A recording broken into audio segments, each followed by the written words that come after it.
welcome you to Minute Maid Park. The Houston Astros back home after their longest road trip of the year, a highly successful, perfect 10-0 road trip. But tonight they kick off the first of a 9-game homestand as they play the Tampa Bay Rays in the first of a 3-game series. Astros in first place by a game and a half with a record of 48-25. Hi, everybody. Welcome back to Minute Maid Park. I'm Todd Callis alongside Jeff Blummer. Normally, we're so excited to get back home. It's hard to top what just happened on that last road trip. Yeah, you and I can be excited to get back home because we don't have anything to do with what these guys are doing, but they put up such great numbers on the road. It'll be interesting if it transforms back here at home. In our Toyota Time to Play, let's take a look at some of the highlights from that road trip. Yeah, we will have a blast looking back at some of these because they were blasting the ball all over the ballpark no matter where they were. For whatever reason, that gray uniform really gets these guys going. Maybe it's some of the ballparks they were in. They loved hitting at Arlington the last couple of years. They continue to do so, and they were doing it with damage. Everybody getting in on the act. We've got a lot of streaks on the line as far as hitters are concerned. We also have a lot of guys throughout this lineup, 1 through 9, doing a very good job. And A.J. Hinch did a great job throughout this road trip also, giving some of these key guys days off, mainly because they've got a guy like Marwin in there. They were able to get through different guys in that lineup with breathers, and they still kept rolling all the way through to the end of the Kansas City series, and a perfect 10-0 for the first time in Astros history. Now, moving forward, yes, they faced some teams at 500 or below 500 on the last road trip. That's not going to change for a while. No, it's not going to change for a while, and these guys are going to have to take advantage of it. I know a lot of people outside of Houston are going to say, well, they do have an easy schedule. That's why they're winning. But you know what? Every other team in the American League gets to play a similar schedule. It just stacks up perfectly for the Astros after a tough stretch against some #1 teams. Now they get to take advantage of some of these weaker teams. So the homestand kicks off right around the corner. Garrett Cole will be on the mound for the Houston Astros, and they'll face Ryan Stanek as the opening starter for the Tampa Bay Rays. We'll have more after this on a Monday night.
That is brought to you by Southwest Airlines. Low fares, no hidden fees.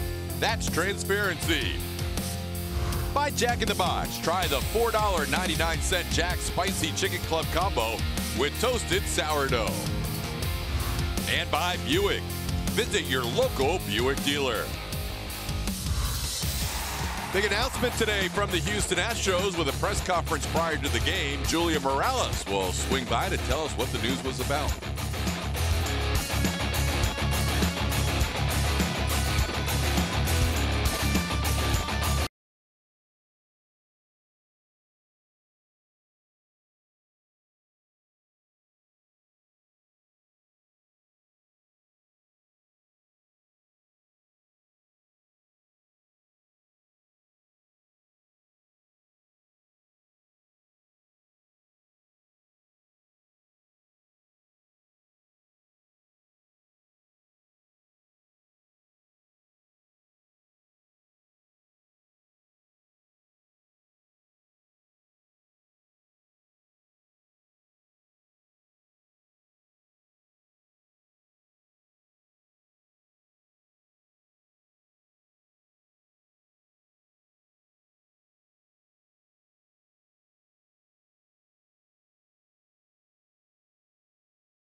Road trip, and the players on first order of business for them today was to head to a press conference the Astros were holding. Jim Crane and Jeff Luhnow, players, AJ Hinch supporting the GM. Jim Crane announced today that Jeff Luhnow has been promoted to the Director of Baseball Operations, will also hold the title of General Manager, and a contract extension for him through 2023. Jeff spent a lot of time thanking a lot of people who gave him the chance and allowed him to build an eventual championship team. He said that was a tough road to get where we were last year, but this one's going to be tougher this year, and he promises that he's going to do whatever he can to maintain it. He also said that he was going to try to continue to seek advantages for this club.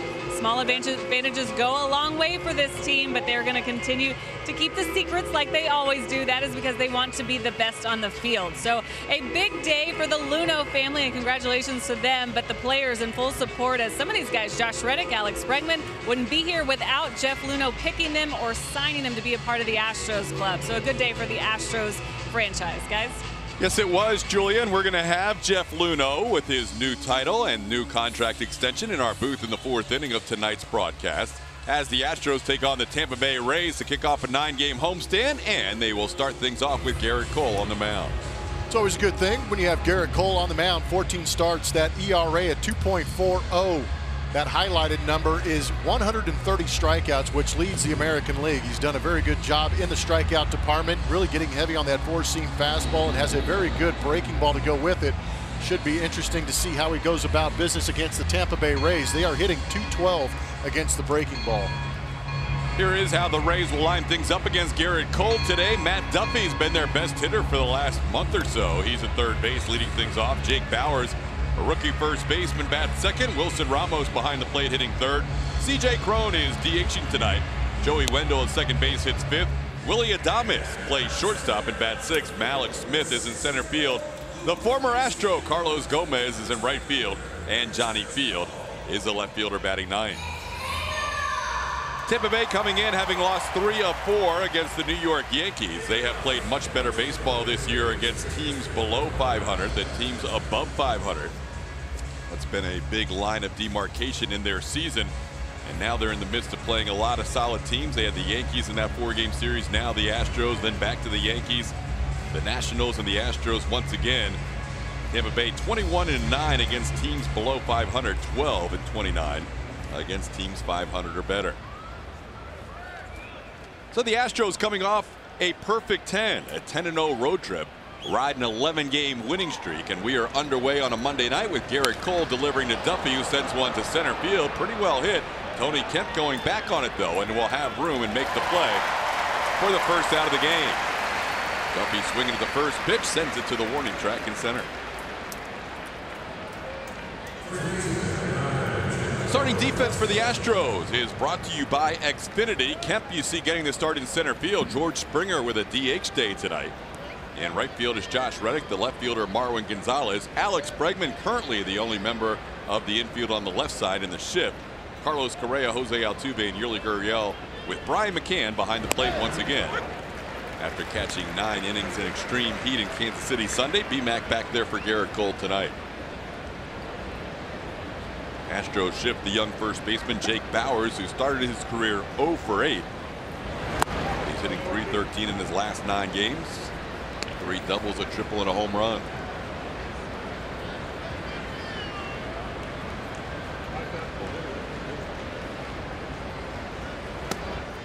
Some of these Rays faced Garrett Cole when he was back in the National League.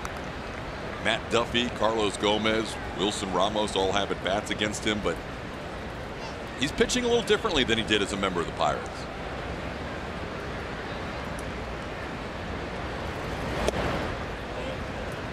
Letting that 4-seam fastball really dominate, and that 2-seam fastball has gone almost entirely away. Still throws it occasionally.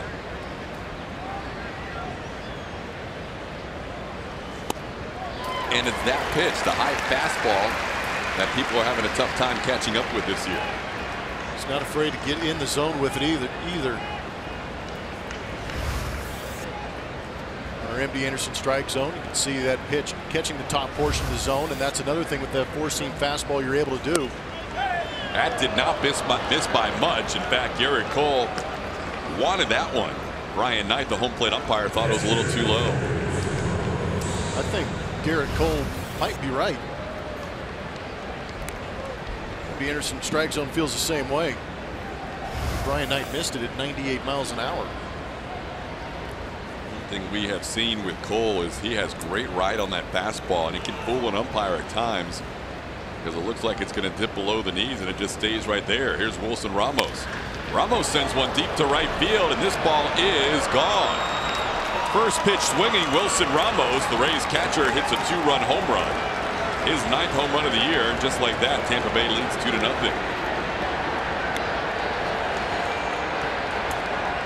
The Rays might be on attack early.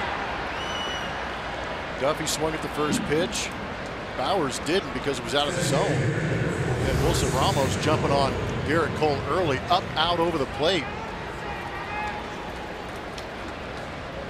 Match from Supermo shows you the bat path of Ramos getting to that fastball up and away. Pretty easy swing from Wilson Ramos. Now facing C.J. Cron, who takes a strike. You can see on both those replays, Brian McCann wanted the pitch a little bit lower in the zone, even though Cole's had success with that high fastball. That was not where they wanted that first pitch. And now Cron down to the count 0-2. So the 3-2 pitch that was a close one that was taken for a ball ends up costing the Astros a run as that walk came around to score on the next pitch.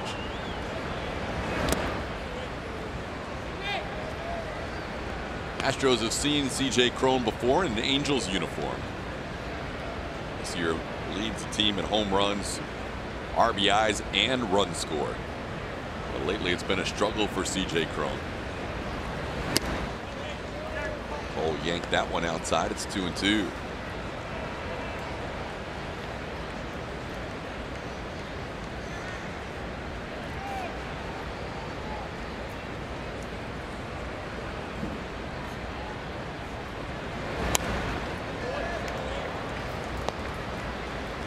One thing the Astros did on that last road trip was usually get ahead in the first couple of innings, and very often ride it all the way out for a full 9. A.J. Hinch, before his team gets to bat in the bottom half of the first inning in the first game of this homestand, facing a little bit of a deficit. Fights it off and stays 2-2. Pretty good job fighting it off. That's not an easy pitch to get the bat to try and fight off. 97 on the inside corner with 2 strikes. You can see some high octane fastballs from both starting pitchers tonight. Crone now 0 for 20 as you saw that graphic with 16 strikeouts as Garrett Cole picks up his first strikeout on a breaking ball. Good breaking ball, and we talked about the fastballs in, and I think once Cole realized, maybe even Brian McCann realized, that Crone was fighting off some of those pitches, might be time to get to the outside corner, and he did a good job. Garrett Cole's throwing that curveball a little more as the season's gone along. It's about even now with the usage with the slider as his key secondary pitch, as Joey Wendell fouls one back to the screen. Wendell's another guy that the Astros have seen before in a different AL West uniform with the Oakland A's prior to joining Tampa Bay. And he takes one on the corner. It's 0-2.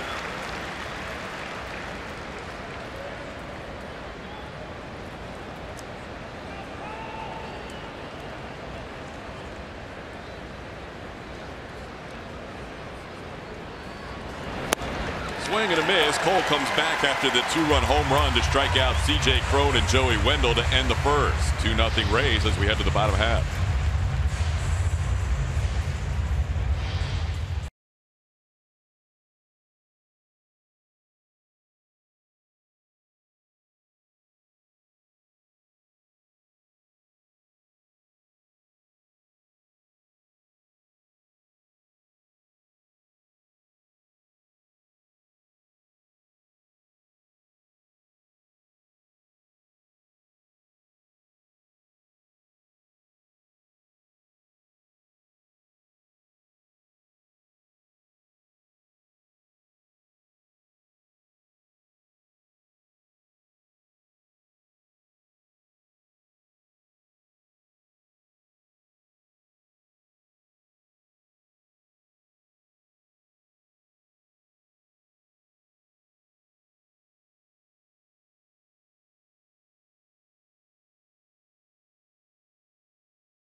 Southwest Airlines. George Springer will DH and he'll lead things off, followed by Alex Bregman, Jose Altuve, and Carlos Correa. Yuli Gurriel will play first base and bat 5th. Josh Reddick in right field hitting 6th. Marwin Gonzalez has been red hot in June, batting 7th. Brian McCann and Tony Kemp round out your Astros lineup. On the mound for the Tampa Bay Rays, Ryan Stanek. We've heard a lot about relief pitchers. This is an opening pitcher for the Tampa Bay Rays. We are getting to witness it firsthand. 15 games, 5 starts, 2.55 ERA. He's a high octane type guy. A lot of fastballs, averaging around 98 miles an hour with that pitch.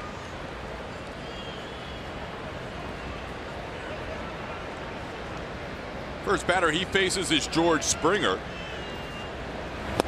Springer came off the road trip batting .211 for the trip. One of the few Astros that did not put up gaudy numbers during that 10-0 swing through Arlington, Oakland, and also Kansas City.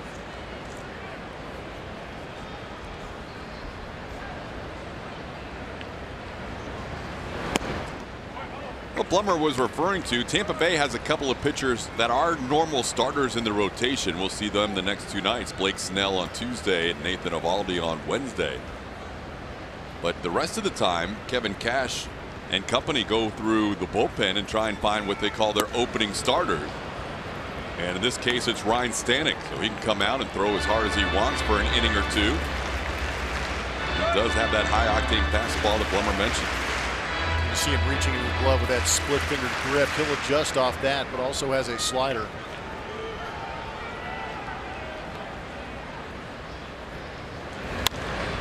In on the hands of Springer, popped up. Jake Bauers, the first baseman in foul territory, puts it away for out number 1. Time now for No Player Does More, brought to you by HEB.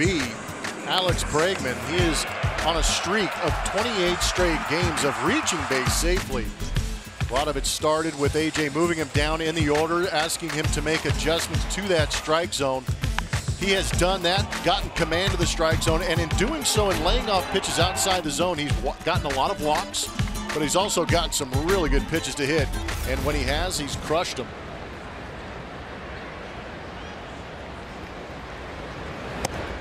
Up and into Alex for ball 1.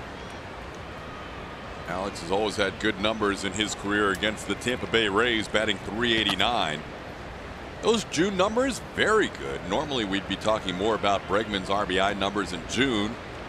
Unfortunately, his teammate has been trumping him, Evan Gattis. This ball sent to center field. Smith going back. Mallix at the warning track puts it away for out number 2. Bregman hit it well, but to the deepest part of the stadium.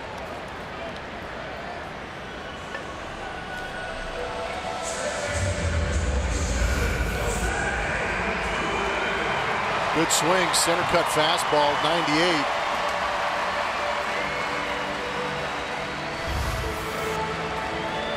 Might be a little bit of the issue of hitting here at home, is it's tough to drive the ball out of the ballpark in center field here, even with that new out center field configuration. Still got to mash it pretty good. Altuve digging in for his first at bat of the homestand. Jose sitting on 99 hits for the season. And he pops one in the air to right field. He got under this. Carlos Gomez is there. And an 8-pitch first inning for Ryan Stanek and the Tampa Bay Rays. It's 2-0 Rays.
Curian Financial. Following the Astros matinee game against the Blue Jays, the movie Sandlot, or The Sandlot, will play on El Grande for all fans in attendance. For tickets and more information, visit astros.com/movie day.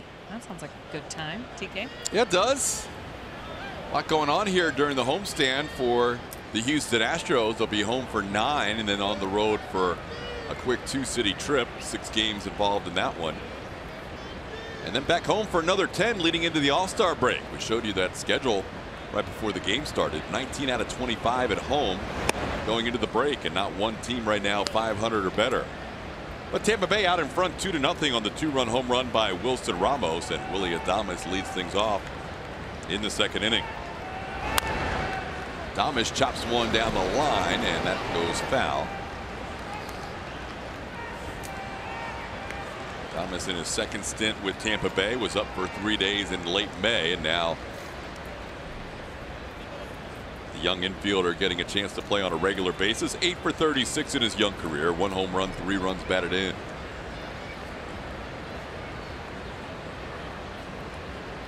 Very similar to the team the Astros just saw, the Kansas City Royals. Tampa Bay trying to figure out exactly who their guys are to build around in the future. They're looking at Adames at shortstop primarily. They've seen Joey Wendell and Daniel Robertson at second. Jake Bauers over at first base. Very different looking team than we saw even 1 year ago. And I was with this team in 2016. I know about 4 guys in the clubhouse now. It's amazing how quick that can happen, isn't it? I know more of their staff than I know their players, and there's a lot more players. A lot of fresh faces in that Tampa Bay dugout. 2-2 pitch right down the middle. 98-mile-an-hour fastball. Cole, after allowing the home run, has now struck out 3 in a row. Time now for tonight's Power Pitcher, brought to you by Ford. It is Garrett Cole, and it is that fastball versus left-handed hitters. Todd talked about it earlier, and we've talked about it all year. That 2-seam fastball was kind of pleasing to left-handed hitters. They were able to make pretty good contact and get a high average on it. Not so much this year in 2018. 4-seam fastball, 123 batting average against. That's pretty impressive stuff against left-handers who were supposed to have the advantage when a right-handed pitcher's on the mound. His numbers have been outstanding against lefties. As a matter of fact, Corey Kluber's in 5th place in lowest average versus lefties. The other 4 are in the Astros rotation. That's pretty good. Oh my goodness. That is getting it done, and it's all righties on that list. That's not the lowest averages for right-hand pitchers against lefties. That's just lowest averages for anybody. And what's amazing is they're all in the same rotation, and you figure they're all flamethrowers that have good breaking balls, that you think if you lined them all 4 back to back to back to back and went through that rotation as far as the team is concerned, they'd figure it out. But they haven't figured it out. They continue to go out there and compete and show electric stuff to get the swing and miss. Weigh in on Smith, and he just fouled one off the mask of the home plate umpire Brian Knight. Oh, Garrett ahead 1-2.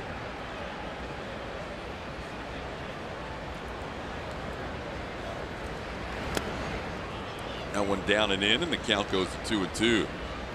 One thing we've seen from Garrett Cole this year is he hasn't allowed many runs at all, but he has on occasion allowed some home runs. 2 home runs in his last start in Oakland, 2 home runs in his first start this month against the Red Sox. And overall this year, he's allowed 12 home runs with that Wilson Ramos home run in the first inning. Ball goes the other way. That goes hand in hand with elevating pitches and throwing more 4-seam fastballs than 2-seam fastballs, not getting as many ground balls, but a lot more fly ball outs, a lot more strikeouts, and an occasional home run in the mix. Garrett could cross over the 100 innings pitched threshold tonight. He needs 6 1/3 innings for that to happen. 2-2 pitch is a swing and a foul tip caught by McCann. That is 4 in a row sent down by Cole via strikeout.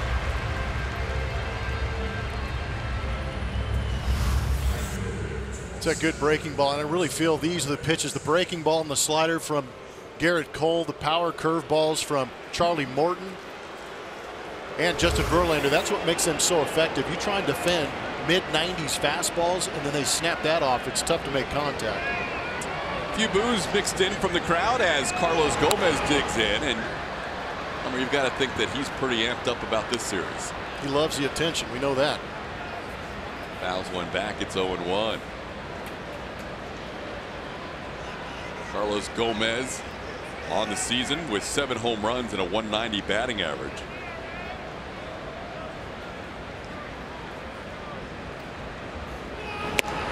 This is the fastball. It's 0-2. He kept his helmet on.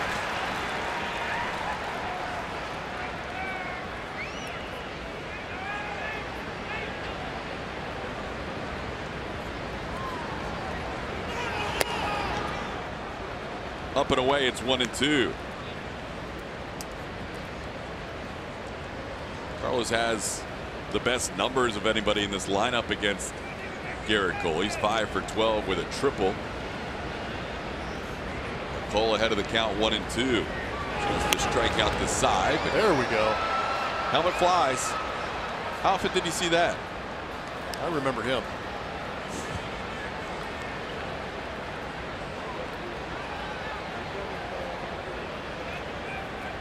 Yeah, it kind of goes to that no two-strike approach that we see nowadays with a lot of guys. They're still going out there swinging as hard as they can in those two-strike counts just in case.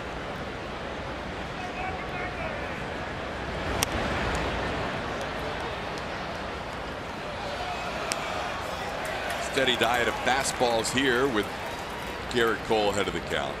See if he gets a better breaking ball over or a slider to that outside corner again. We're seeing with some of these right-handed hitters that fastball firm in on the hands. That's slider away. Yep. But it looked like a ball out of his hand, so Gomez was not tempted to offer at it. Gogo here with Houston in 2015 and 2016. Played in 136 games. Hits that ball hard to left field, and that will be off the base of the fence and come back to Marwin Gonzalez. Carlos Gomez to second, and he is out at second base. Marwin Gonzalez, who made a great throw to gun down Mike Moustakas at home plate yesterday, gets another assist tonight. Oh, by the way, Marwin Gonzalez has an absolute hose.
With a base hit to end the second inning, tried to stretch it to a double, and Marwin Gonzalez threw him out, his former teammate, on a perfect peg to Jose Altuve. So we head to the bottom half of the second inning. Astros down 2-0. And here is what you get sometimes with an opening starter. He only threw 8 pitches in the first inning. Beginning the second inning, there's bullpen action going for Tampa Bay, and has been going since last half inning. The left-hander Johnny Venters warming up for the Rays. So does Stanek only have the first 5 hitters with Josh Reddick due up third? We'll find out. Well, it would be interesting because usually the splits are the other way, and that's why they choose to start these guys, but pretty efficient so far. 9 pitches and 4 outs in this game as Correa grounds out on the first pitch. Time now for the TXU Power Player to watch. You know you're going well when you give the American League Player of the Week the night off. Evan Gattis hit .417 and had 15 runs batted in for the week. He was doing some serious damage and earned every bit of that Player of the Week. I know there's some people out west that might argue with that a little bit in Anaheim, but Evan Gattis earned every bit of that. Well, the Astros apparently are thinking attack fastball early because they are swinging at a lot of first pitches. Well, it's 80% of the time you're going to see that fastball from Stanek and Evan Gattis. As far as RBIs in a 6-game span, 15 of them. Some guy we know pretty well with 18 twice. Up the middle, right there is Joey Wendles, who went past the mound. So only 3 pitches needed in this inning. Kevin Cash is looking back. He's like, are you sure we're taking this guy out after 10 pitches? And that are 11 pitches. That's the case. Ryan Stanek's going to leave this game after 11 pitches, retiring all 5 batters he faced, with Josh Reddick due up.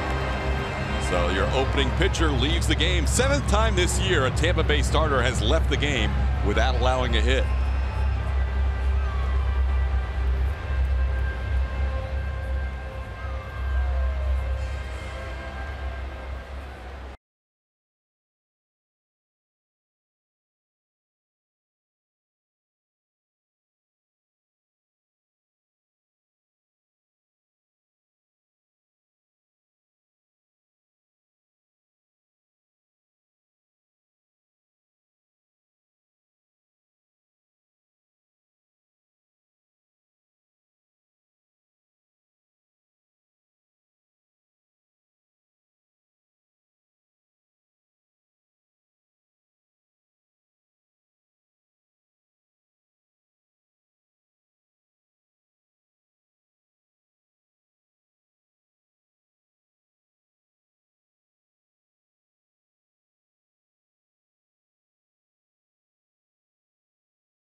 Team 2018 Astros Buddies memberships presented by BBVA Compass are available now for kids 12 and under. Buddies members receive 4 tickets to an Astros regular season game, a backpack, cap, socks, and exclusive opportunities throughout the year for just $25 plus tax. Visit astros.com/buddies today to sign up. We barely had a chance to talk about the Tampa Bay starting pitcher tonight. Ryan Stanek threw just 11 pitches. And now here's the lefty Johnny Venters facing Josh Reddick. Johnny Venters, an interesting story. Plenty of surgeries on that left arm. It's good to see him back in the game. In 18 games this season, 12 2/3 innings. That whip right at 1.11. I'm not sure if there has ever been a healthy starter lifted after fewer than 11 pitches. Even with what Tampa Bay's doing, that's extreme. Normally you don't get 5 outs with 11 pitches. But barring an injury, I can't imagine a healthy starter has ever made fewer than 11 pitches in any start. It's a dubious honor to get, isn't it? But it doesn't seem to affect the Tampa Bay Rays. They're going to go out there and try every gimmick they can get their hands on, I feel like. Well, Stanek, it's not like he's not going to pitch for another 5 days. He just pitched on Saturday, pitching again here today. And very well could pitch the first game against the Yankees coming up on Friday. But Venters in there with lefties due up. Is Reddick a switch hitter, and then McCann and Kent. And the interesting thing about Stanek is he actually has better numbers against left-handed hitters than he does against right-handed hitters. So that kind of compounds the fact that we can't understand why he's out of this game. Into left field, pretty well hit. Johnny Field back though, and he makes the catch on the edge of the warning track. Between Stanek and Venters, they needed just 8 pitches in that inning as well, and the Rays lead 2-0.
Astros have won 11 games in a row, and they are on the brink of history. The longest winning streak in franchise history is back in 2004 and in 1999 when the Astros won 12 in a row.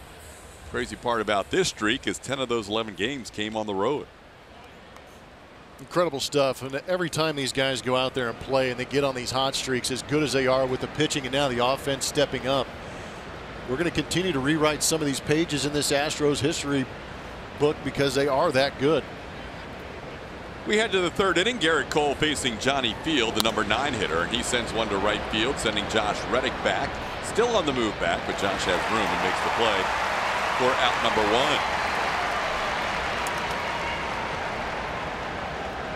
1. It has been not only an 11-game winning streak, but a total domination during this stretch. The Astros more than doubling the opposition in runs scored and more than doubling the opposition in home runs. The ERA below 3 compared to nearly 8 for the teams they played in this 11-game streak. And it sounds crazy, but I expect them to do that against some of the competition they've faced. Now, they didn't play every game perfectly by any stretch. They faced the Texas Rangers and had a pitcher, Charlie Morton, hit 4 batters and walked 6. And the next day with a 6-0 lead, Dallas Keuchel ended up getting a no decision. Astros would win those games, but they did enough to win games even when they weren't playing their best baseball. And even yesterday, down 4-3, they were able to fight back and score 3 in the 8th. Add 1 more in the 9th for a 7-4 victory in Kansas City. Matt Duffy, the hitter, fouls one back. It's 2-1. Saw the starter there, or the opening pitcher, I should say, talking with his pitching coach Kyle Snyder, and that had to be an interesting conversation. Way to dominate. You were throwing your fastball well. Sorry we couldn't get you more work today. We got you 11 pitches worth. Yeah, he probably was saying if I'd have known you were going to take me out so quick, I would have wasted a little more time out there and a couple more pitches. I mean, you warm up as a starter, and obviously the opening pitcher for Tampa Bay may not need as much time as a normal starter does in the routine, but you warm up for anywhere from 15, 20, 30 minutes before a start, and then 11 pitches later, Stanek's night's done. That's the way it goes when you're the opening pitcher and you go to the bullpen first with the Rays. The only good thing might be is if he has family at home watching the game, they can turn off the game and go home now, get on with the rest of their evening. He's done.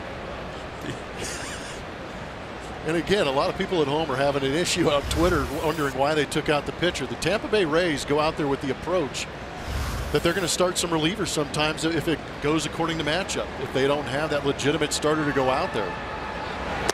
They were going to rotate, kind of reverse the game a little bit as far as when they bring in their bullpen. This one missed his spot, but just barely missed the zone, according to Brian Knight. Yeah, those are some good pitches on the edge of the zone. The interesting thing, getting back to the conversation about what they're doing with their bullpen in Tampa Bay, this will be the 3rd day in a row they've done this. Yep. There's going to be some tired arms out there. Well, it works in theory as long as each guy continues to do their job and hand the baton off to the next guy. Where you run into problems is occasionally you'll have your second pitcher who's expected to be a longer pitcher. In this case, the second pitcher was Venters, matching up with the left-hand hitters for the Astros lineup, and the long pitcher tonight is Matt Andriese. Now, if Andriese runs into issues in his first inning, then all of a sudden it kind of throws things out of whack a little bit. Runner on the move, and Jake Bauers fouls one back. Matt Duffy has stolen 3 bases this season. He's been caught 3 times. Bauers walked his first time up. Both times Garrett Cole has walked batters, it's been on a 3-2 pitch, and both times it's been very close. Not getting the calls at the knees on either one.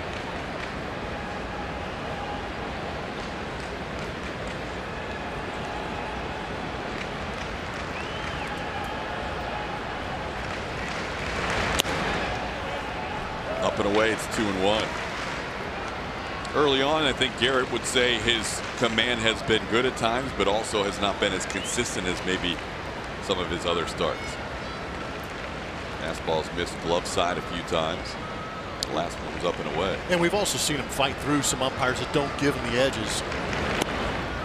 But you're right, I agree in the sense that you are seeing some pitches missing a little bit further out than we're accustomed to seeing. And I wonder if it might be a combination of not getting some of those calls. I think that's why Brian McCann is on his way out there to have that conversation. He might see the frustration in his pitcher. Well, you hear guys talk about it all the time. You make 33 starts a year, sometimes 34 if you stay in the rotation the whole season, and you're going to have your elite stuff only on a handful of occasions. You're going to have good stuff another 10 or 15 times, and the rest of the time you have to battle a little bit. Tonight's one of those nights where he may be having to battle through less than his best stuff. And his less than best stuff is great stuff still. Runner on the move, strike is called. This throw is wide and into center field. Duffy gets a stolen base, and McCann will get charged with an error for a throw that went to the first base side of the bag. I don't think that Brian McCann fully got a grip of that throw on the way down to second base. It's tough too, because as a catcher you got to hold your ground and make sure that you leave that umpire enough area to make that call. But I don't think he was still feeling for the baseball as he released it into center field. So now the infield comes in with a full count against Bowers. Garrett would love to get the strikeout right here. Instead, he bounces it on the slider, down and in. And that's the third walk issued by Garrett Cole in this game. We're only in the third inning.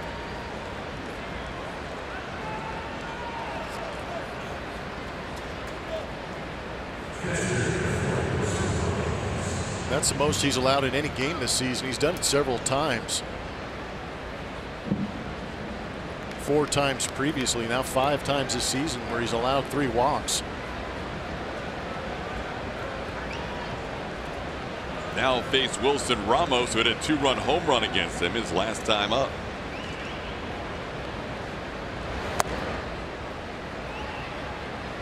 Definitely tell based on where McCann's setting up and where some of these pitches are ending up that Garrett's not had his pinpoint control tonight. 1-0 the count to Ramos. Ramos has hit into a lot of double plays this year. And he shoots one foul the other way. It's 1-1. Again, another right-handed hitter. They're trying to get in on the hands.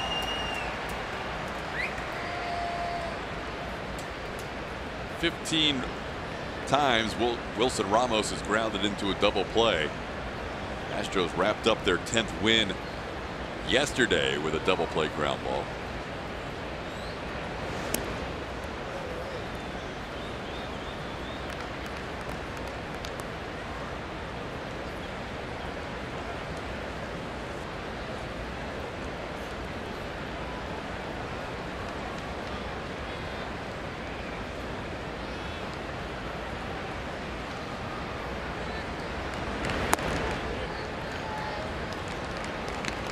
Down and away, it's 2-1. First time ever Garrett Cole has pitched against Tampa Bay in his career.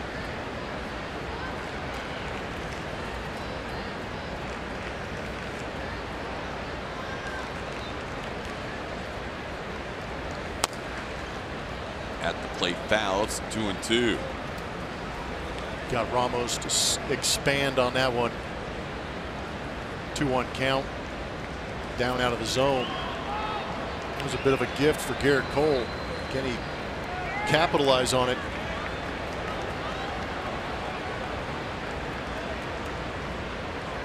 Four strikeouts, 3 walks, couple of hits allowed. That's the line so far for Cole, with the Astros down 2-0 in the third. The third straight full count here.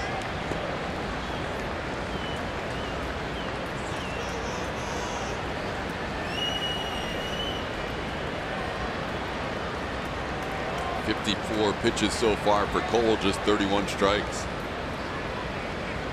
Runner on the move, and that is the 3rd consecutive walk allowed by Garrett Cole, and that matches a career high with 4 walks in a start, and the most he's had as a member of the Astros.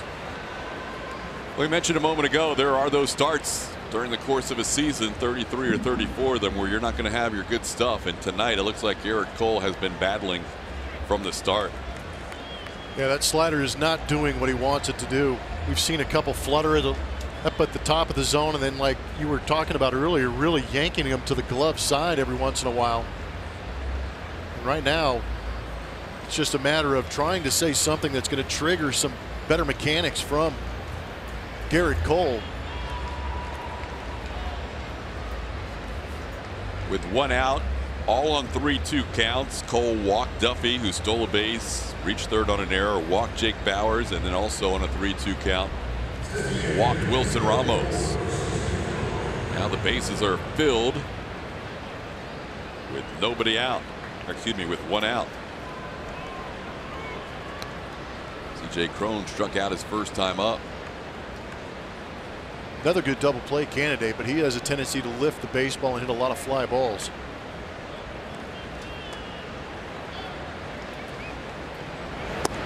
Takes a called strike. Mentioned Cron struggling right now, and when you're struggling, those pitches always seem to be on the edge.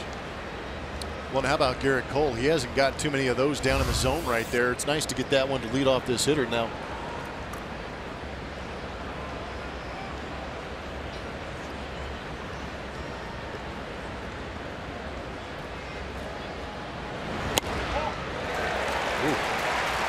Some aggressiveness in that fastball.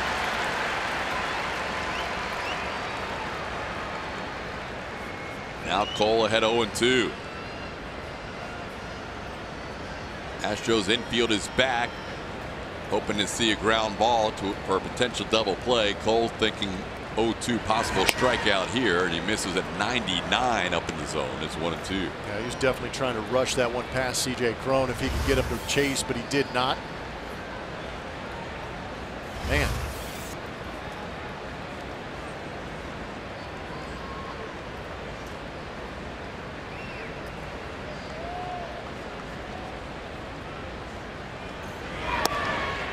Doesn't go outside. It's 2-2. And just some of those sliders that we've seen, even that last one, kind of flattening out a little bit, going east to west and not really getting that depth, getting a little more north to south to it. Swing and a miss.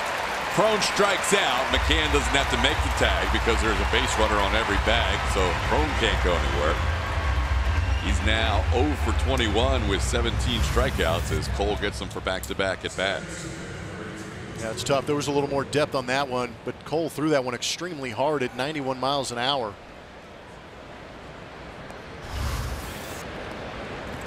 So now Gerrit can get through an inning in which he walked 3 if he can get Joey Wendell.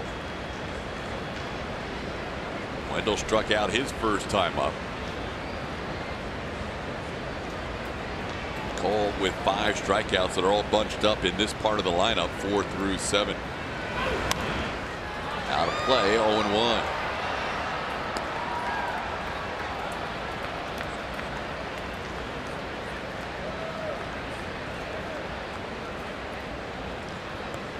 Last time Cole walked 4 was a start with the Pirates last September 17th at Cincinnati. It's happened 6 times in his career, but his first as an Astro. 25th pitch of this inning. Misses outside. It's 1-1.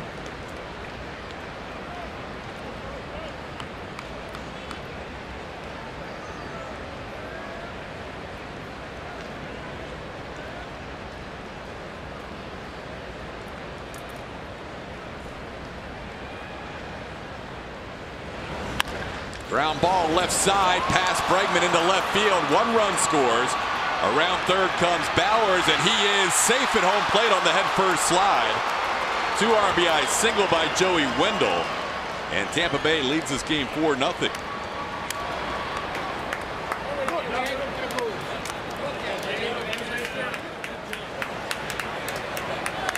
Yeah, Cole's got to be extremely frustrated. I think the reason they went to this fastball, again, it's up in the zone, and it's a little bit easier to make contact with that pitch when it's kind of elevated in the strike zone. It's just easier to just react and poke it out there. Marwin unable to get that play at home plate, much like we saw, but Adames doing a very good job of directing traffic behind home plate. That was pretty good fundamentally for the on-deck hitter.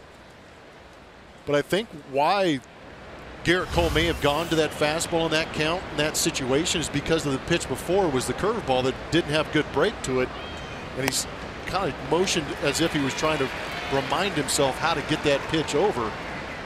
It's amazing. We watch him for his first 14 starts, and you almost take it for granted that he has this unbelievable pinpoint command and able to dot up pitches, and seems like he's always been in control. Almost seems like we're watching a different guy tonight who's been unable to land that breaking ball consistently, and the strike and the fastball has been a little hit or miss as well. But you're right, we've been spoiled rotten in watching Garrett Cole through 14 starts. He has 12 quality starts in those 14 previous starts. That is a remarkable number. Today, with 4 runs allowed, will not be a quality start. Trying to get through this third inning. 0-2 count on Adames with 2 outs. Just off the end of the bat. Well, it's just amazing that we are shocked in his last 2 starts. He will now given up at least 4 runs. That's his highest run total so far this year that he's given up in one single game.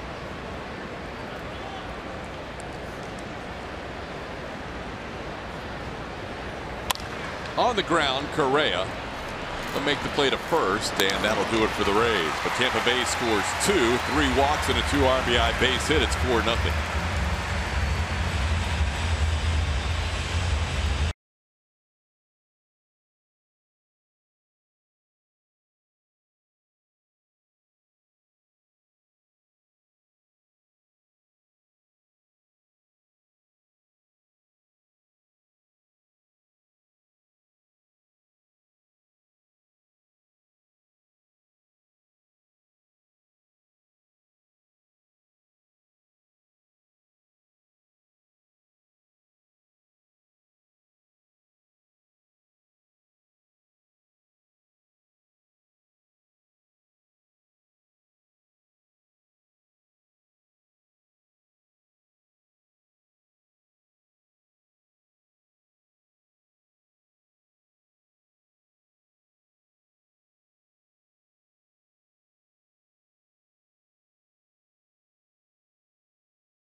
Struggle for Garrett Cole early in this one. Walked 3 in the last inning, allowed a couple of runs, and now the Astros will go to work in the bottom half of the third. Marwin Gonzalez, Brian McCann, Tony Kemp, the lower third of the order, facing Johnny Venters, who came on for the final out of the second. Venters, as Plummer mentioned, quite a story. Last time he pitched at the big league level before this season was the 2012 National League Wild Card game. The Braves facing St. Louis, multiple injuries since then, Tommy John surgeries. 3 of them in total, the last one in 2016. And he delivers a strike to Marwin Gonzalez. Marwin having quite a month, batting .459. That's best in the baseball, and also the .524 on base percentage, the best in the major leagues as well. Bullpen action going for Tampa Bay. Venters is probably here to face Marwin, and then the 2 lefties, Brian McCann and Tony Kemp. Matt Andrees, who is their reliever, expected to soak up a few more outs tonight, is warming up. So far, it's been an impressive start for the Rays with 8 pitches in the first inning from Ryan Stanek, and then he got 2 more outs in the second with only 3 pitches. And then Johnny Venters picked up an out on 5 pitches.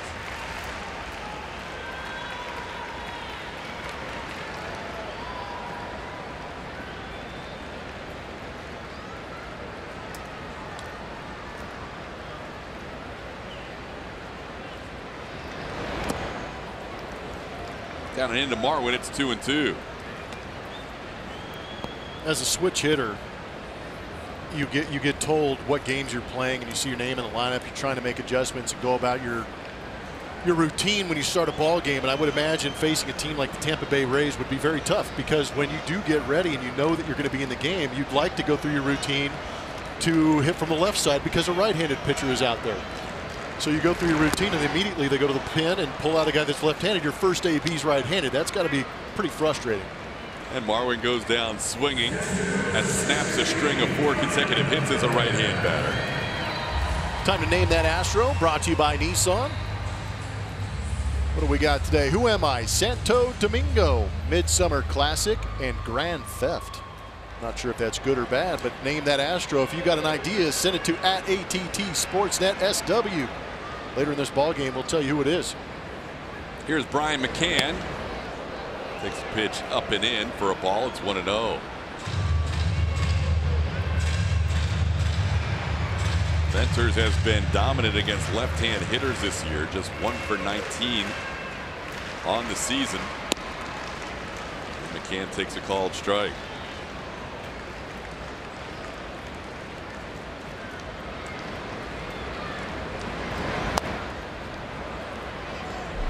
McCann was about as happy as anybody for the guy on the mound returning to the big leagues. McCann caught him, Johnny Venters that is, in his major league debut season of 2010, and he was with him in 11, 12, 13 as well. And to be out of the game that long, all of a sudden to see Venters back here at a big league mound, you know that is a big moment for McCann as well. A guy who caught him as a young stud, and now he's seen him go through all these injuries. Well, how about that bullpen Brian McCann was catching? There was a bunch of young, like, superlative talent coming out of that bullpen. There were high hopes for a guy like Johnny Venters. So now it's 3-2. Inside, McCann tried to hold up, and he goes around. Tried to check his swing, but that'll be a strikeout. And the Rays have retired the first 8 Astros tonight. Last 2 on strikeouts. He did, and I feel like Brian McCann knew it. Unfortunately, unable to hold up on that high fastball.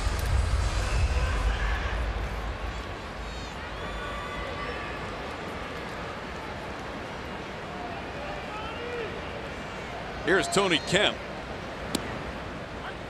Kemp takes a called strike. Next inning, we will have the newly named president of baseball operations and general manager with us in the booth, Jeff Luhnow.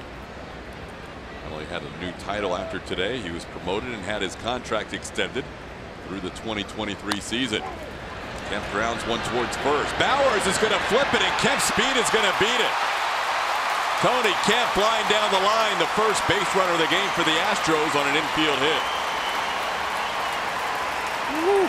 Tony Kemp was flying. Kind of like a swinging bunt, but Tony Kemp knows he's got a shot if he can just beat Venters there, and he did. Looked like Venters' only chance was going to be to tag him. Yeah, then Tony kind of veered off to the right away from the tag. It's kind of fun to watch. So after facing that left-handed portion of the lineup, Venters' night will be done. He faces 4 batters, retires 3 of them. The Astros finally have a base runner in Tony Kemp. And we'll come back with a new pitcher after this.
Superhero Lithos comic poster. For more information and tickets, visit astros.com/promotions.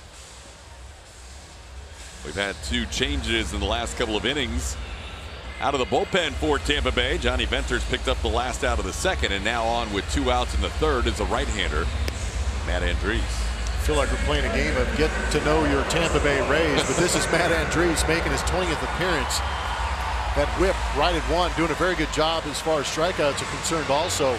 He pitched back on the 13th. He should be the guy that goes multiple innings here. Last time he was out there, went 3 2/3 and threw 50 pitches. And he did those through innings 4 through 7. He'll be the long guy tonight for Tampa Bay as he faces the top of the lineup, George Springer. Springer popped up against the opening pitcher, Ryan Stanek, his first time up. So Stanek, Johnny Venters, and now Matt Andriese as we play in the third. George takes one inside for ball 1. Yeah, you see that fastball, 92-93. Has a changeup, curveball, and a slider.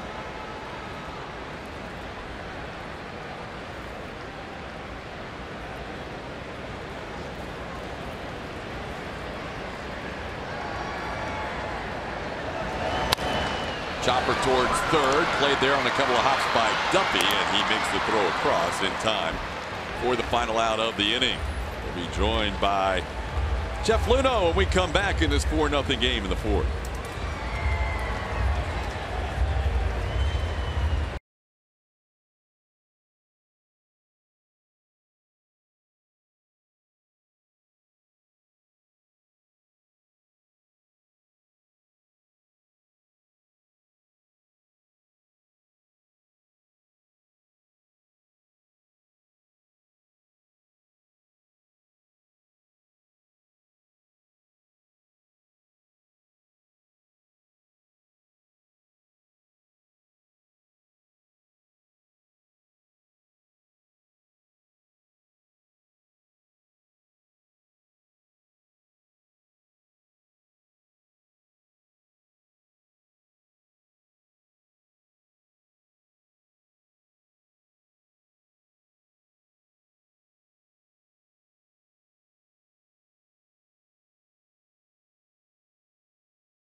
Astros 4-0. We are pleased to be joined by Jeff Luhnow.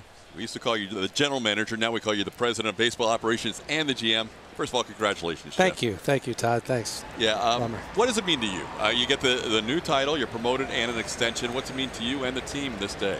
Well, for me, it means some recognition for our front office. We have a lot of people. I happen to be the person out front, but there's so many good people, analysts, scouts, player development, coaches, everybody that work so hard to develop these players and keep them competitive, keep our team competitive. And they've done a tremendous job. And I think knowing that I'm going to be around for a few years gives us a little bit of continuity and a recognition for the work that's been done. New title, new responsibilities. Anything on your plate as we speak? Get on the job running? Well, you know, we were going to wear grays today to keep the mojo going, and I'm not sure what happened. Yeah, because this game's not going the way we were kind of hoping. But, you know, this team's in good shape. We have a really strong roster, and we have a really strong farm system, which puts us in a good position going into the middle of the summer.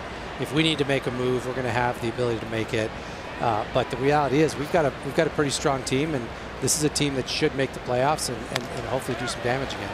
Two-hopper to Yuli Gurriel, who will take it himself. Jeff, we have watched Garrett Cole pitch and been amazed by his consistency all year. This is one of the ones we've seen him struggle a little bit. For you to get a Garrett Cole and a Justin Verlander in the span of the last year and really still have the prospects you have, that's got to be something you maybe were hoping you could accomplish, but weren't sure if you could get it done. Yeah, you're right. We gave up some good players to get both those guys, but we still maintained the quality of our system and the depth. And we can't promote them all, so at some point you gotta move them out. But to be able to pick up 2 guys that are literally aces and put them right at the top of the rotation, you got to remember we were already a 100-win team before we acquired Justin Verlander, and then you add on top of that Garrett Cole, and we didn't have many subtractions, and the guys in the bullpen. You know, this team is well poised to repeat as division titles. No, that was one of the funny things. We actually talked about it before the broadcast. 2017 compares very favorably to 2018. Which one would you take? And I said 2018 in a heartbeat because of the additions you said to the rotation. And you kind of hinted that July is coming. We all know what July 31st means. Without getting too specific, is there anything that you would like to address? Well, I think the area that we talk about the most is the bullpen, just because at this point Tony Sips pitched really well, but we only have one lefty. We could probably use another guy to get lefties out as a weapon in the postseason. But I got to tell you, I really like our bullpen right now. And you know, with Rondon and Giles and Davinsky and Harris and McHugh, I mean, it goes on. And Sip's been pitching well, and you know, Joe Smith when he comes back. So I really do think this team is well poised to make a deep run. Now, if the right player comes available for the right cost, certainly we're going to look at it. You did a remarkable job getting this thing turned around from all the losing seasons of 100 or more. Is it even more daunting to try and stay on top now than maybe even flipping the whole thing around? It is, and it's a great question. Getting from a 100-loss team to winning the World Series was you know, it took us 6 years, and it took a lot. Keeping us at this level is the next challenge, and I'm so excited about it because the way baseball is structured, if you're good, you get penalized for being good because they want the teams that are not so good to become good. And so we have our work cut out for us, but I think we're poised to do a nice job here, and that's why consistency in the front office and with the coaching staff and our whole group, our ownership group has been great, is going to give us the best shot of doing that. No, you guys have done a phenomenal job. It's funny that we actually went through Kansas City, where 3 years ago they won that World Championship. It didn't have the depth created much like you do here in Houston. You hinted at the home road splits. Is the answer just putting them in gray uniforms here at Minute Maid? We'll see. I think the answer is coming back tonight and winning this game late. Jeff, thank you so much. Congratulations again. We appreciate it. No, great stuff. Thanks for coming on. Appreciate everything, man. Jeff Luhnow with us in the top half of the 4th inning, and the Astros trail 4-0.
Time to check out today's Chevy Strofel. We're on Twitter at ATT Sportsnet SW. What's your favorite Astros play from the road trip? We're going to go all the way back to Arlington. Astros got the go-ahead run on a balk. That was interesting. AJ Hinch coming run out of the dugout there. Or was it Marisnik's double play? How about Evan Gattis with the grand slam, second of his career, or Lance McCullers with the nice defensive play yesterday in the first inning, helping himself get out of that jam early. Vote will tell you who wins later in the broadcast. A lot of great moments during that road trip. Astros going 10-0 and now trying to extend their winning streak to 12 overall, but down 4-0 in the fourth. Alex Bregman leads things off against Matt Andriese. Andriese in his first full inning of work after coming on to get the final out of the third. Facing Bregman, Altuve, and Correa this inning. Who knew that all Garrett Cole needed was for Jeff Luhnow to stop in the booth for a quick inning? It's a good move by Garrett Cole. Yeah. You know, you got to make the management look good when you're got him up in the booth. He put on a show, got through that inning quickly. So the other 3 innings, Garrett's going deep counts, walking guys, extended innings. We get Luhnow here, gets the extension, and we get like 3 questions each. But good inning by Garrett as Bregman pops one up. Playable. Shortstop Willie Adames is there and puts it away in foul territory for out number 1. So the Astros so far have just 1 hit in this game, and it was a little chopping ground ball by Tony Kemp that he beat out. It's a Tampa Bay team that has done well against the Astros since Houston became an American League squad. Since 2013, Tampa Bay is 22-12 against the Astros, and that's the best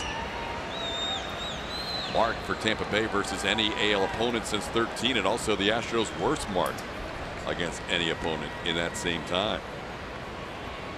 Here's Jose Altuve, who flied to right his first time up.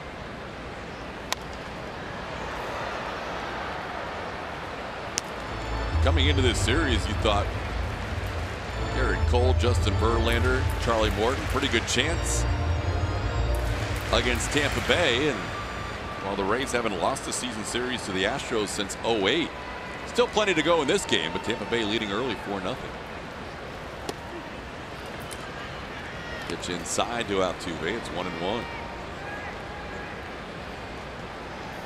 Jose, a 5-game hitting streak, batting .353 during the stretch. Does have a career home run against Matt Andriese, and overall he's 4 for 7 against Andriese. In the last at bat when they faced each other, Altuve did hit a home run.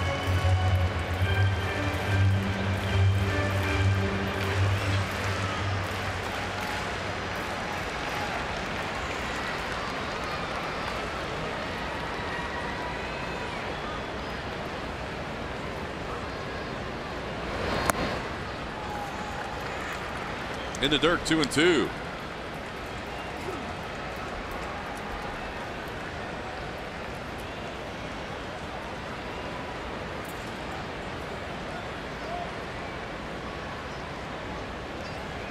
Altuve hit .368 on that last road trip, which actually dropped his season road batting average. Now at .394 on the year. Ground ball towards short. Adames gets the high hop. Altuve flying, and he's safe. Altuve beats it out on a ground ball to short. Rookie shortstop. This game speeds up a little bit at the big league level, and then you add the Jose Altuve factor to it, and it goes up that much more. This guy is always hustling out of the box. You've got to know that as a defender. You could see Adames sit back, had kind of a funky hop, but he got stuck flat-footed. Really couldn't put much on that baseball, and Altuve blew right past it.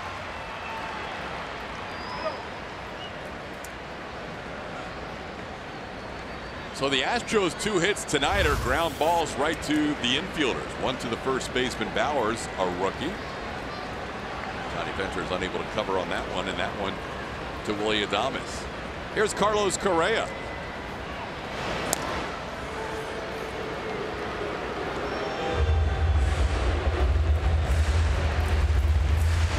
We had Mr. Luhnow up in the booth, and Garrett Cole went 1-2-3. Tell you what, a big swing right here. We might have to ask Mr. Luhnow to come back.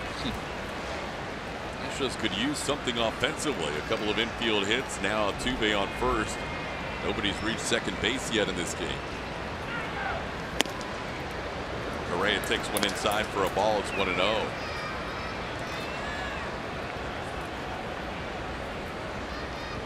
Correa coming off a really good road trip.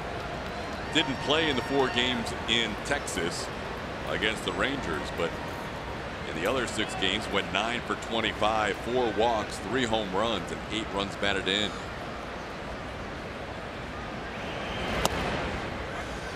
One and 1 the count.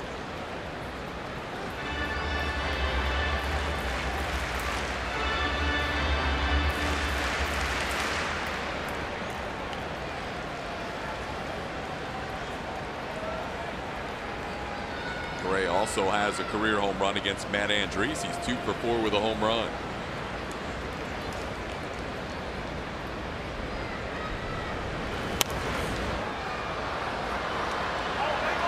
Correa tied the game yesterday in the 8th inning.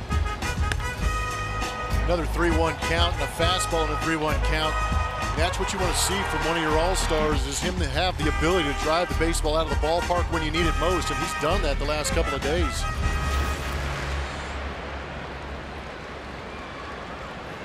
Down the count here, 1 and 2.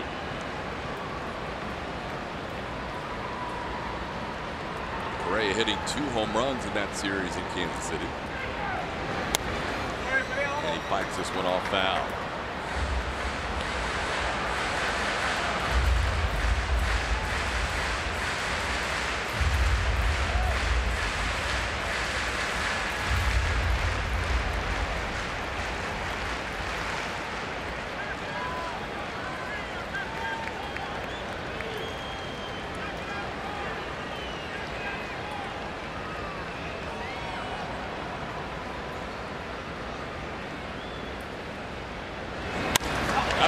Ripped into center field for a base hit. Altuve will go first to third.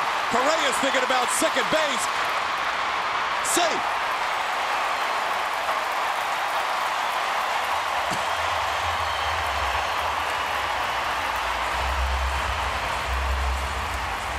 Great swing from Carlos Correa. Also a great job at running the bases. They were basically playing no doubles. They were playing deep in the outfield.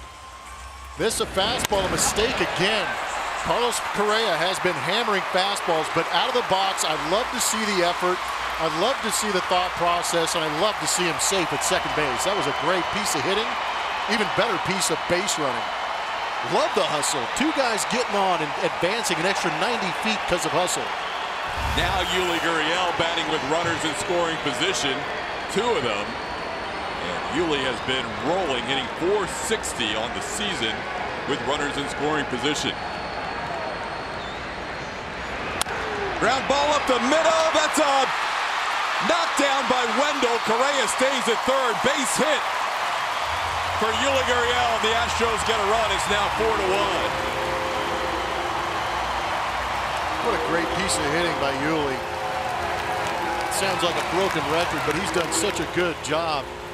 I almost feel as if he recognized where the defense was playing him, and he made the conscious decision to take this pitch up the middle. Kind of got jammed a little bit by bringing the hands in, but you can see why. Shortstop playing well in that 5.5 hole. The only play that Wendell had was to lay out and hopefully save a run, which he did. I was going to ask you, because I was watching that same thing, if you think he did that intentionally. Just see that hole and try and ground one through there. I truly feel, now watching the swing, I truly feel that he was trying to go back up the middle because of the shift. Yuli's now, and he's hit well against opposing pitchers all year with runners in scoring position, but he's now 14 for his last 22 with runners in scoring position. He's talking about it right there with that Alex Cintron. He was talking about, the mentality was, I was going to stay as far up the middle as I could, and that's the motion he's given with that. Bring the knob through early, fight it off, stay up the middle. But as much as we've seen from Yuli Gurriel over the last couple of years, we know that he is very good at hitting the baseball back up the middle.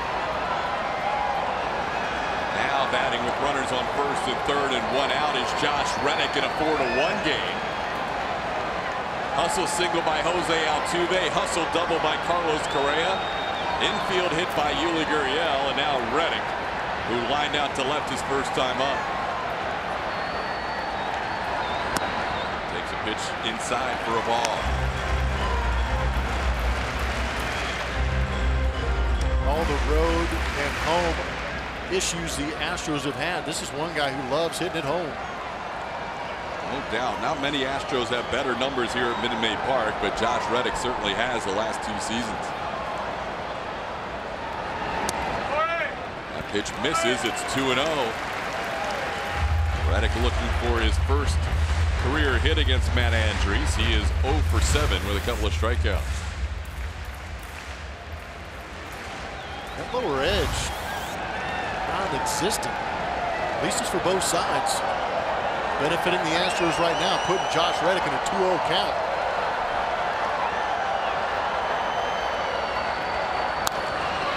Ball lifted into center field. Malik Smith will be there. Correa tags at third. Yuli tags at first. Yuli a bluff. Sacrifice fly by Reddick. And now it's a 4-2 game. Good job by Josh. Elevate to the outfield. Give your team a chance to score that runner from third. Less than 2 outs. So often we've seen that double play end innings for the Houston Astros. And Josh did an excellent job of elevating to the outfield. Oh, Reddick picks up his 20th RBI of the season. And Marwin Gonzalez will bat. Marwin struck out as a right-hand hitter his first time up.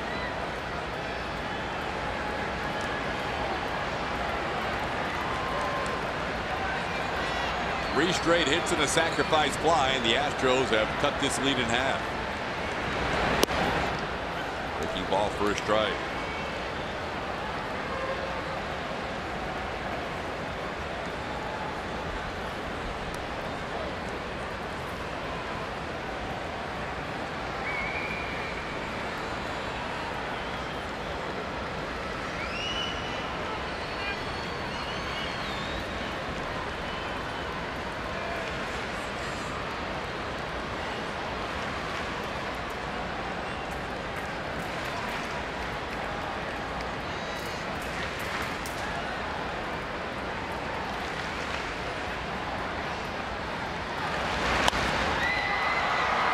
Fouled, headed towards the stands, and that ball is going to bounce just in between the stands and the foul line for strike number 2.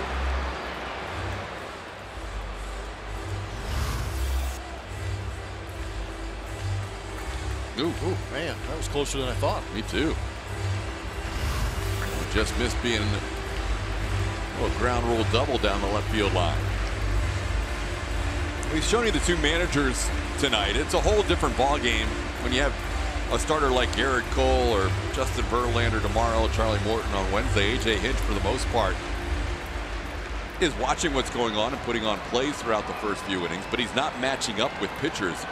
Kevin Cash is matching up his bullpen pretty much from the start of the game all the way through 9 when he goes with an opening pitcher, like the strategy the Rays have employed.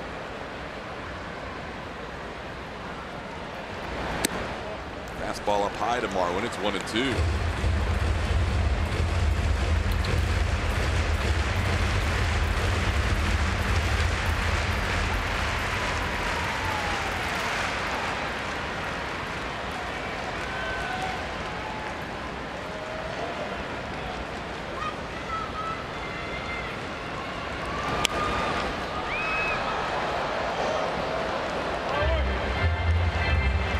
The irony about Andrees being the long guy now in this new setup for the Rays is that he's the last guy to throw a complete game for Tampa Bay. He was used as a starter last year and also in 16. He threw a complete game in May of 2016 on the 14th. Now he's kind of their long guy in this bullpen. He might end up being a trivia question here in the next couple of years.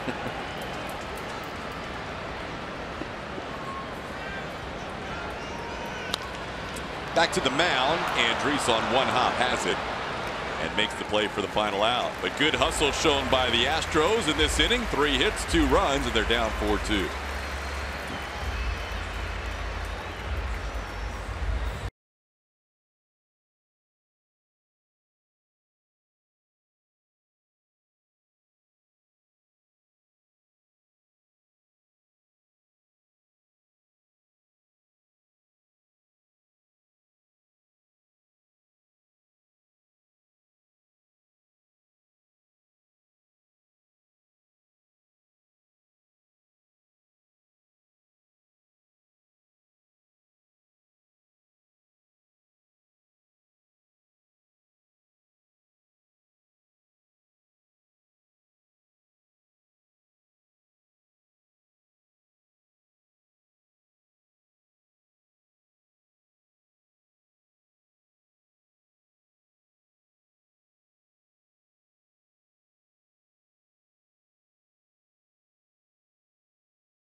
In a few sections, I am with the B-Rob Strong crew tonight. Look at this. They're all here in support of their friend and family member. I've got his kids right behind me. He is fighting cancer. He's at home. He's not able to be here. But 300 of his friends and family got shirts, B-Rob Strong shirts, and they're here tonight for the game, just trying to lift the spirit and support their friend. But a great group here. Show this one. What you got? We even got fatheads here. I love it. It's a great group, but we're all pulling for you, Brian, wherever you are. So we hope that you're watching from home. Great group of folks here, guys.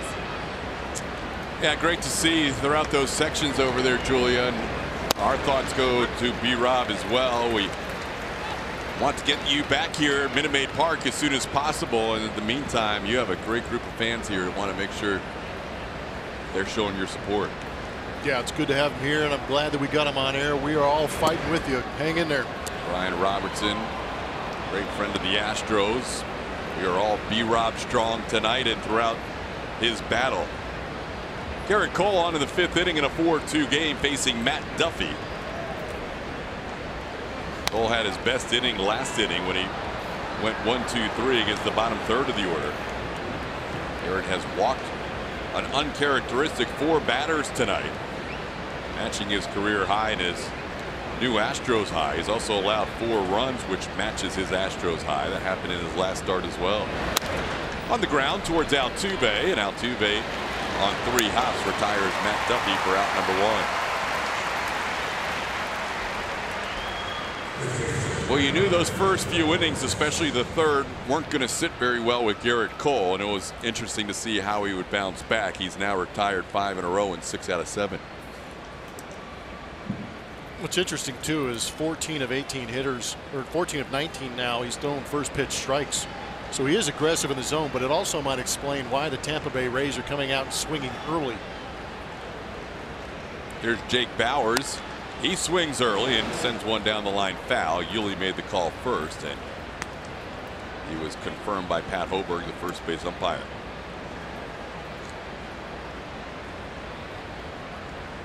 Bauers may have broken his bat on that swing. Last year at this time, we saw a whole different Tampa Bay team at first base. Logan Morrison, he was not retained in the offseason. We saw Brad Miller earlier this year designated for assignment. Starting third baseman last year, and face of the franchise Evan Longoria traded to San Francisco. Steven Souza Jr. traded to Arizona. All-star DH Corey Dickerson let go, picked up by the Pirates. Jake Odorizzi traded to Minnesota, and this year their closer Alex Colomé traded to Seattle. So this is almost an entirely new team from the one the Astros saw with Tampa Bay last year. Now guys like Bauers and Wendell and Adames and Smith, Johnny Field getting a chance to show what they can do at the big league level. Swinging a foul tip caught by McCann, and Bauers is a strikeout victim. That's now 6 for Garrett Cole. This week on Astros Bases Loaded, we take a look at the dynamic that Jeff Bagwell brings to the broadcast booth when he joins myself and Todd.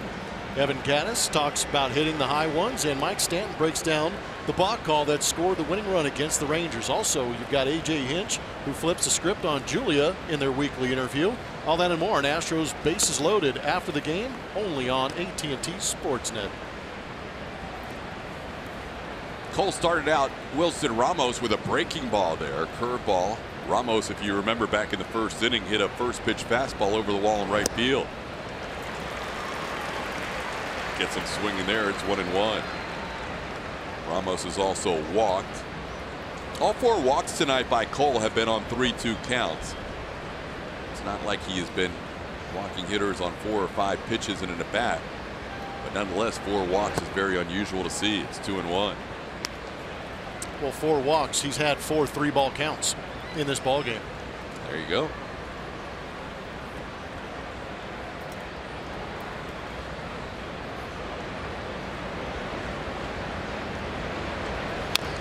Ramos chops one foul at the plate, and now the count's 2-2. Yeah, you've been talking about the turnover in this roster and how young the Tampa Bay Rays are, yet they are in 3rd place in the American League East. They're still going out there and competing.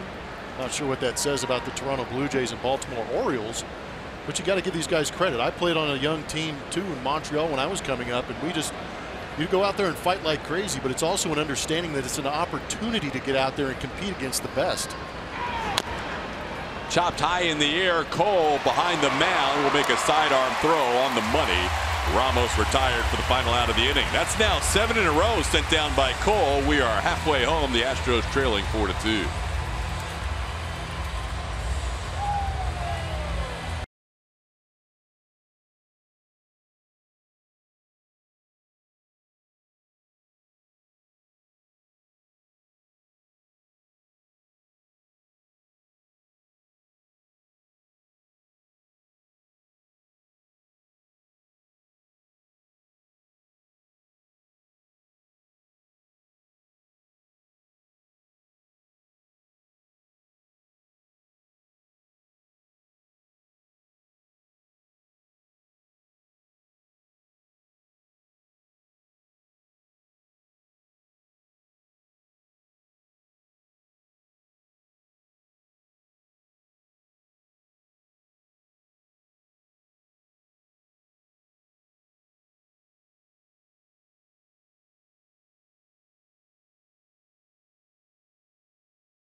Brought to you by Rooms to Go. When it's time to decorate, Rooms to Go makes it easy and fast, all at great low prices.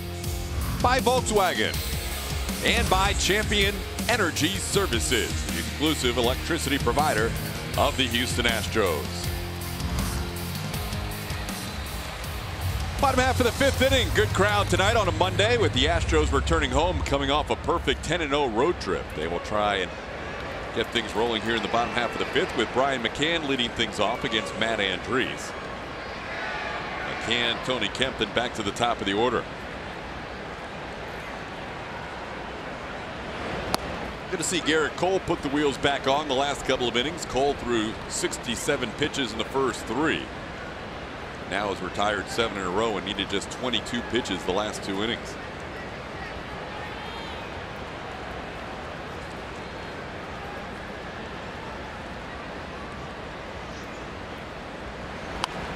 McCann fouls one back. Brian down in the count 0-2.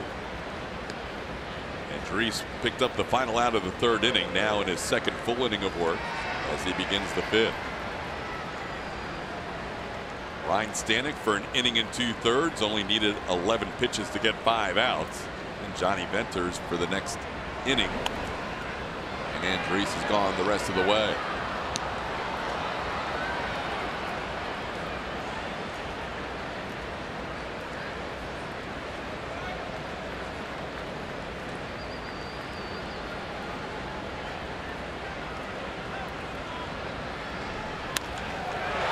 McCann hammers one to right, coming on Gomez, and he makes the play.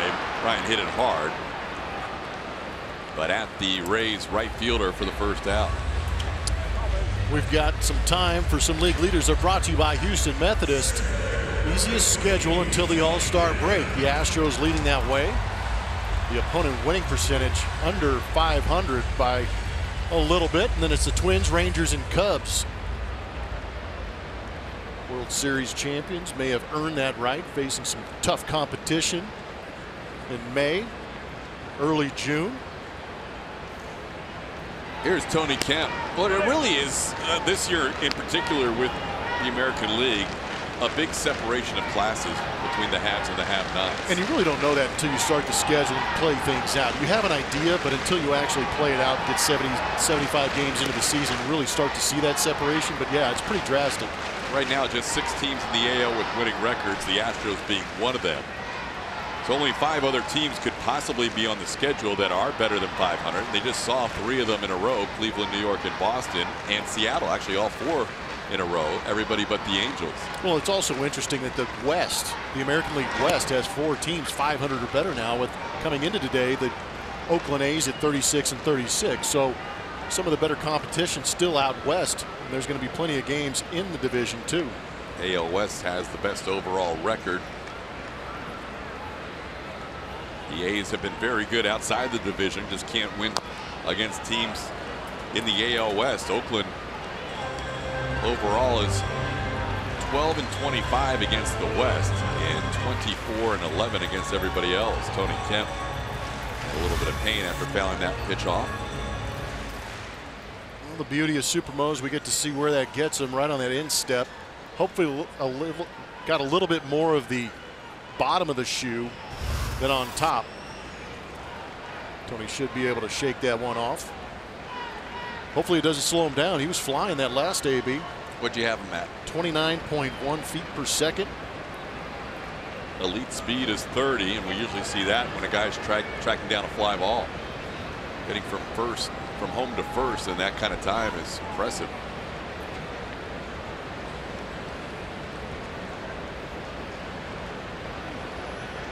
What do we got? Equipment failure?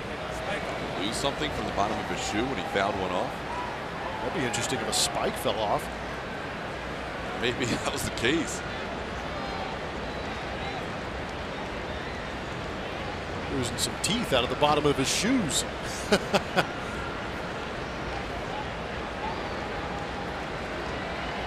Tell you what, get a little bonus from Adidas. Good product placement right there.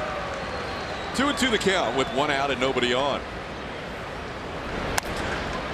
Ground ball towards Wendell. This guy's a very good second baseman. That one was relatively easy. There's 2 away in the 5th. Tony may have a little tire repair going on after that ground out. Got to hit the pit crew and see what they've got. See if George can get things going. George has popped up and also grounded out to third. Springer was just 1 for 14 in that Kansas City series.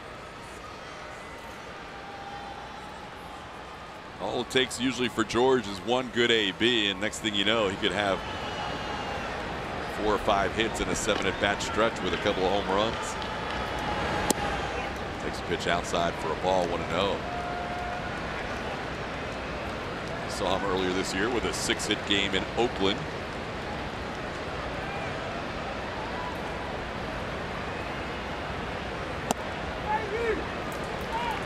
And Andriese behind Springer, 2-0. Springer was the first batter Andriese faced in this game as he came on with 2 outs in the 3rd inning.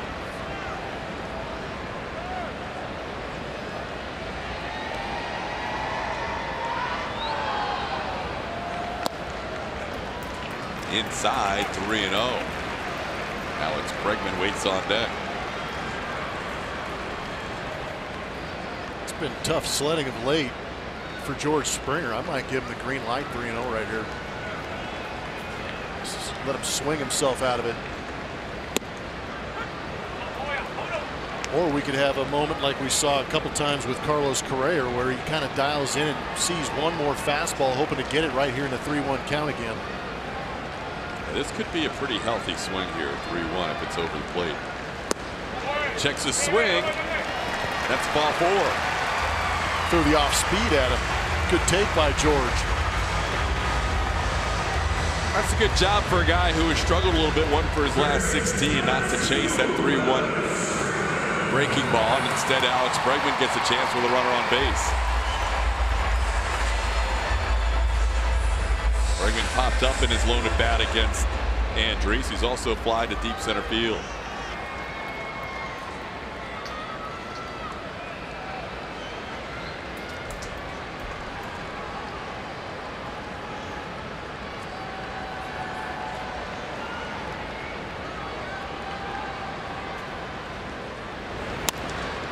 Other way, pretty good distance, but foul.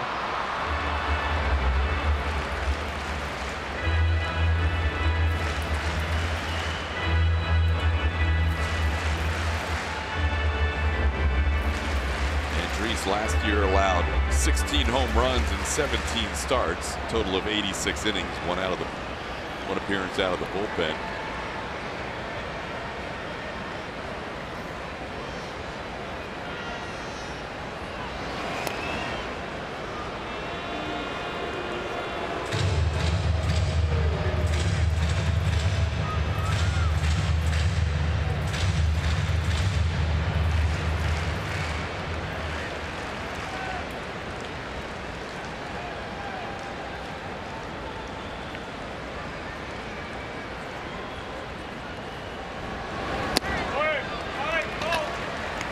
One on the count.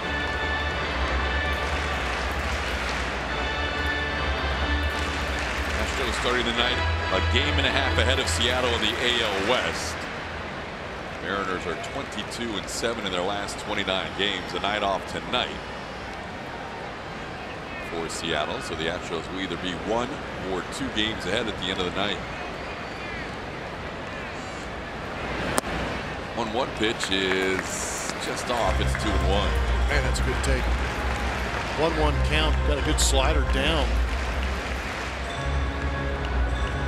See the standings. The Angels have started to fall back a little bit. They're 9.5 back and 8 behind Seattle.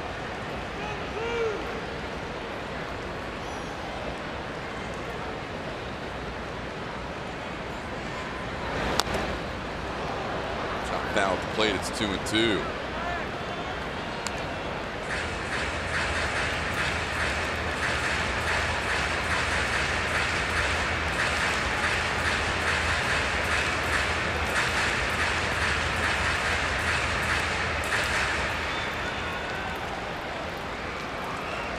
Got to be very hard for Kevin Cash to manage a team where he's got to basically have 2 guys when he's going on bullpen days and on days other than when Blake Snell or Nathan Eovaldi are throwing. You've got to be careful on how you use your bullpen because you need somebody to start a game.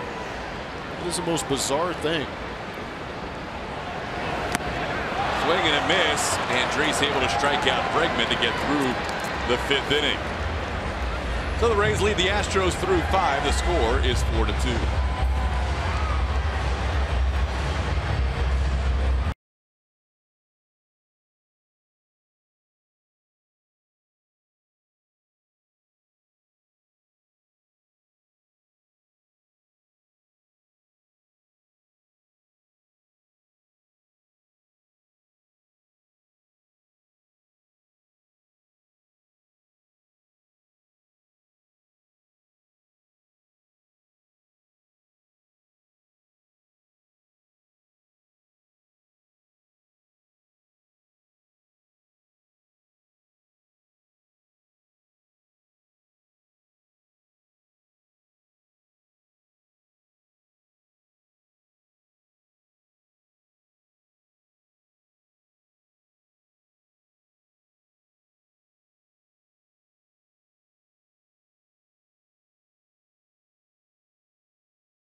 And here comes that 3-2 pitch. He got it.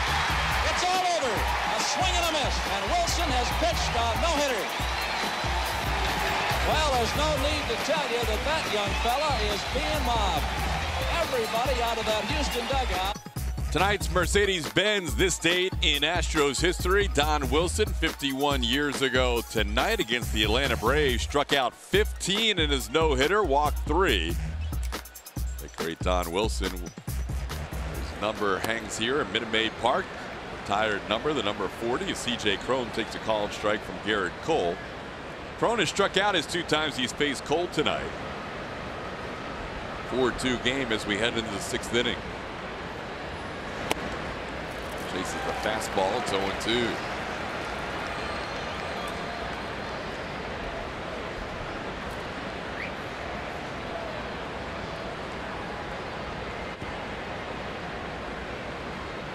Breaking ball grounded towards third. Backhanded Bregman from foul territory. Out at first base. He's done it again. Alex Bregman makes that play from foul territory as well as anybody. C.J. Cron can't buy a hit, but he picked on the wrong guy at third base, trying to yank this base hit down the third base line. We have seen it all year long. Alex Bregman doing a great job moving to his right and throwing back across his body. He has such an unbelievable feel on the field when he's in that position as far as arm strength and direction. Truly impressive to watch him make that play. That used to be the Manny Machado play, but we have to rename it now that Manny's at short. Yeah, it's now the A-Breg. Bregman has done that at least a half dozen times, and that might be conservative. I was going to say, it feels like more, doesn't it? Swing and a miss, it's 0-2. He did it to Machado. He Machado'd Machado? He did. Now Cole ahead 0-2 on Joey Wendell. Wendell had a big hit against Garrett his last time up. Bases loaded, 2 outs, and chopped a single through the left side of the infield. Called third strike. Fastball at 97 freezes Wendell. That's 7 strikeouts for Cole and 2 outs in the 6th. He is now retired 9 in a row since that hit by Joey. Well, he's getting the command back in, or he's just getting a little more love than he got earlier in the ball game. But that pitch in a good spot.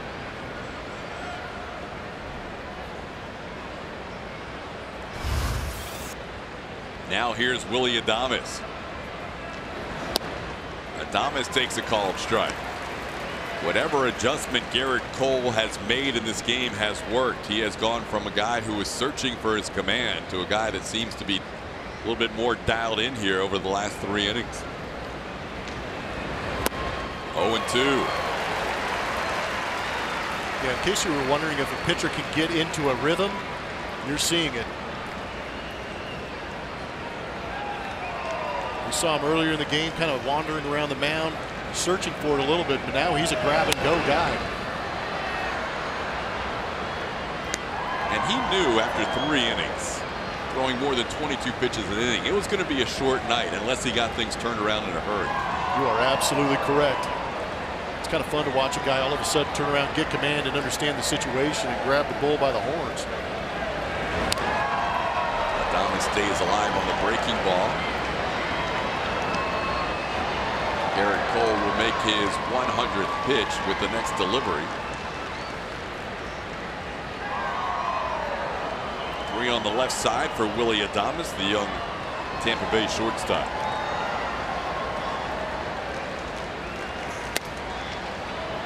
Misses upstairs. It's 1-2.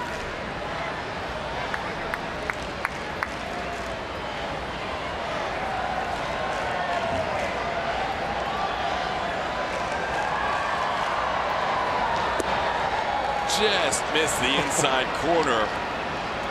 It was close, and it was 2-2. I think that was a pretty good pitch. It was a great location. Just a sharp, quick slider. That 6th pitch in the lower right, grabbing just a portion of the zone. That one was off, and now he's gone to a full count. This is the 5th time in the night he has had a 3-2 count, and hopefully a different result with this one. The other 4 have all resulted in a walk. This time he gets the strikeout. Garrett Cole pumped up. He is now retired 10 in a row. And he is through 6 with the Rays leading the Astros 4-2.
Looking each month for the biggest baseball fan in the Southwest. Arkansas, June is your month. Use hashtag UltimateSWFanARK on Twitter and show us why you're the ultimate fan, and you could win a VIP experience. Watch the Astros all season long on their TV home, AT&T Sportsnet.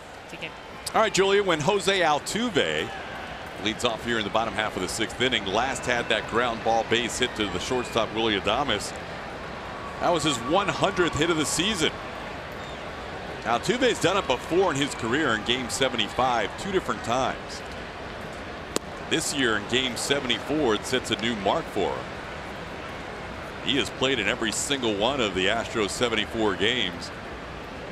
Homer mentioned earlier before the broadcast in our little warm-up segment how everybody's had a little chance to get a day off. Well, Altuve hasn't. You would think sometime soon A.J. Hinch is eyeing up an off day for a guy who doesn't like very many off days, Jose Altuve. Yeah, no matter how cold, how hot it is, he is going to be in that lineup. He gets mad at AJ if he gets taken out for a day. Ground ball towards third, past the diving Matt Duffy down the third baseline, all the way to the wall. Altuve in second. He will stop there. No, now he's going to head to third, and he will get there to lead off the bottom half of the 6th inning.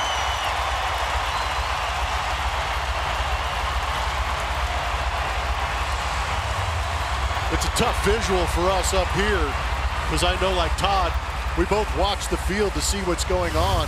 Once that ball got in the corner, we kind of lost track, but a good job on a mistake pitch up and in by Jose Altuve, yanking it past the drawn in Matt Duffy. And once it gets past Duffy, you know it's off to the races. Jose's thinking 2 right now, but with that ball in the corner, watch him take a nice big lead just in case.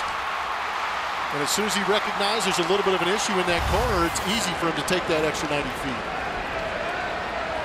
We're going to give Jose Altuve a triple. How about that? Here's Carlos Correa. Infield back. Rays conceding a run here. Correa puts one on the ground.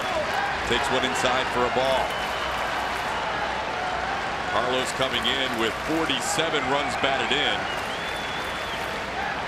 He is tied with Evan Gattis for the team lead.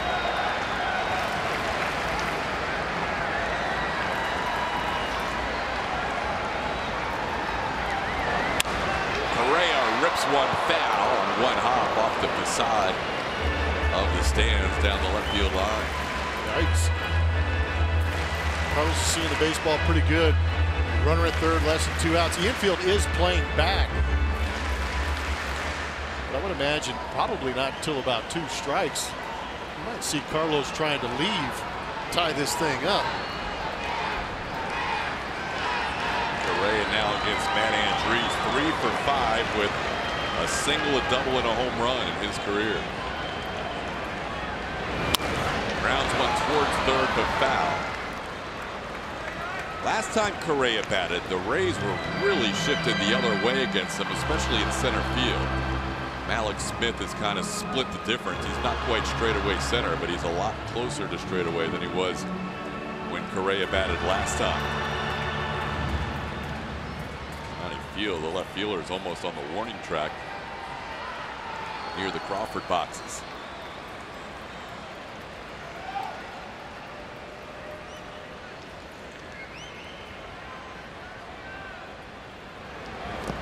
Correa goes down on a breaking ball in the dirt. That is out number 1 and a big out for Matt Andrees. Yeah, I agree. We've become so accustomed to just having it be a guaranteed RBI, but pitch down and Carlos goes after it. Well, if you need a guy to drive in the run, though, the guy right behind Correa has been doing it on a very consistent basis, Yuli Gurriel. And I think that was one of the great things about last season's team is, and we keep talking about the depth of this team, and that's what it was last year. If one guy faltered a little bit, there was always a guy behind him, 1 or 2 guys behind him that were able to pick him up. Yuli is 14 for his last 22 with runners in scoring position, with an infield hit his last time up. Meeting at the mound, first Wilson Ramos went out there to check on Andrees, and then Kevin Cash followed. They may be going to a little stall tactic here with a lefty warming up in the bullpen. Yeah, but I think it's also a situation where you've got Yuli, who's hitting about 5,000 with guys in scoring position, base open at first, and Josh Reddick, the left-handed hitter, in the on-deck circle. They are going to bring in the lefty. We'll find out if he pitches to Yuli or if they choose to intentionally walk him. Matt Andriese is out. We'll tell you about the new Rays pitcher when we come back.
It's the most energetic part of the ballpark during every Friday night home game. The Strozone presented by Texas Mahindra Dealers. Fans with a June 22nd Strozone ticket will receive an exclusive Charlie Morton CFM t-shirt. Visit astros.com/Strozone now to purchase your tickets.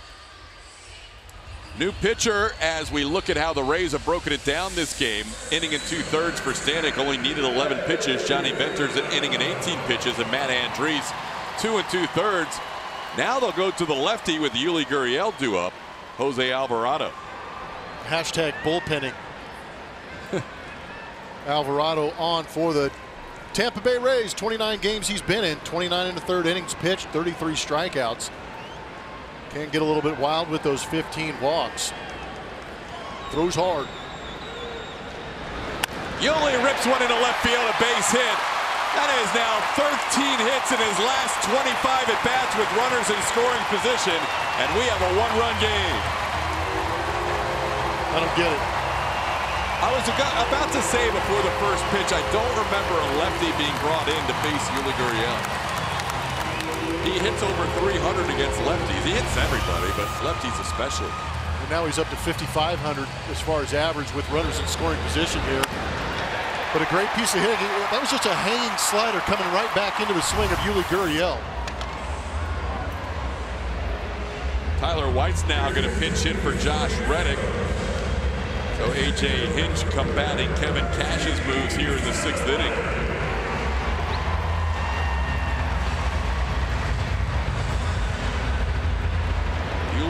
Just rolling right now in that runners in scoring position category.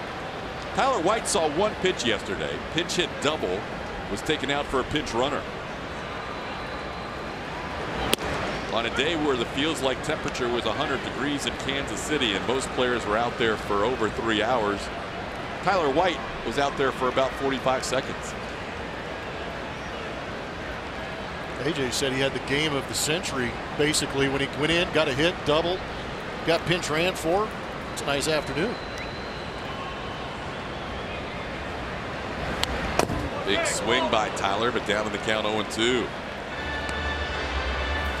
So AJ playing matchup here in the 6th inning, maybe a little earlier than he normally would, but then again, this is a different way to attack a Tampa Bay bullpen that's already gone to 3 pitchers out of that pen in the 6th inning.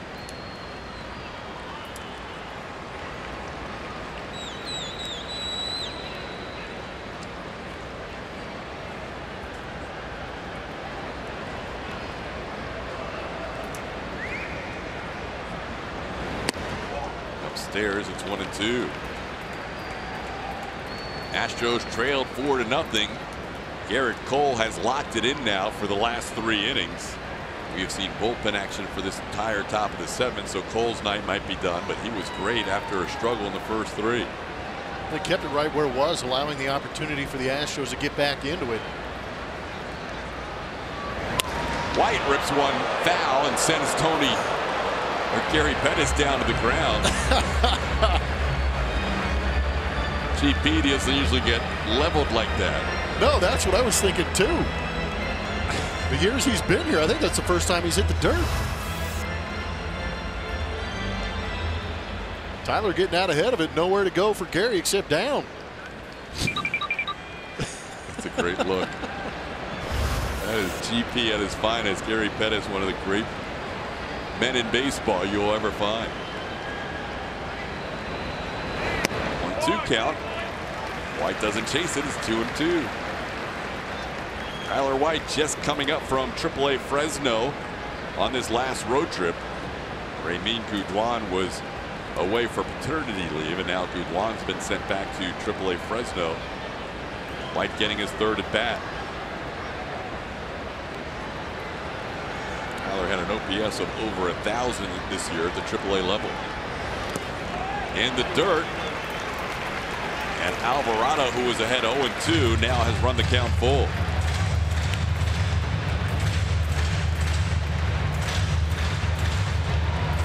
That's what I was saying about the differences with these 2 managers. And AJ has starters that generally give him 6 or more. Kevin Cash just tries to grind through a game when he's got a bullpen guy starting. It's amazing. I don't know how he does it, how he still has hair. It's getting a little grayer, even though he's the 2nd youngest manager in the game. 3-2 pitch, a nice pitch. He froze Tyler White there on a breaking ball that dropped in there. White knew it. And that's a strikeout for Alvarado for the 2nd out. Well, Alvarado's been pumping fastballs 97, 98 miles an hour, and I'm sure in a 3-2 count, he was sitting on that fastball, but Alvarado broke one off on him and got him. So now he'll face Marwin Gonzalez hitting right-handed. Marwin has turned around every time in this game facing the Rays. Batted right-handed his first time up, struck out. Batted left-handed his 2nd time up, grounded out. And now back to hitting as a right-hand hitter.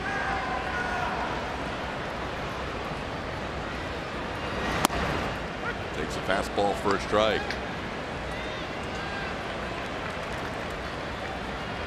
And as one game blends to the next, Alvarado threw 19 pitches over 2 innings in the last time he was out there against the Yankees yesterday.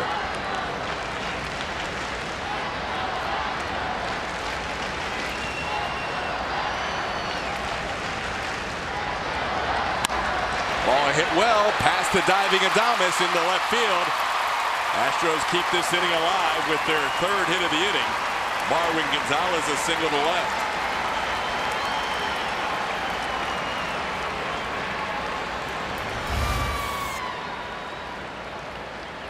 Brian McCann's due up, but we did not see him in the on-deck circle. With the left-hander Alvarado out there. Good job by Marwin getting it ready, get that foot down and turn on 98 miles an hour. A standing ovation from some fans as the player of the week jumps out of the dugout to pinch hit. And out comes Kevin Cash.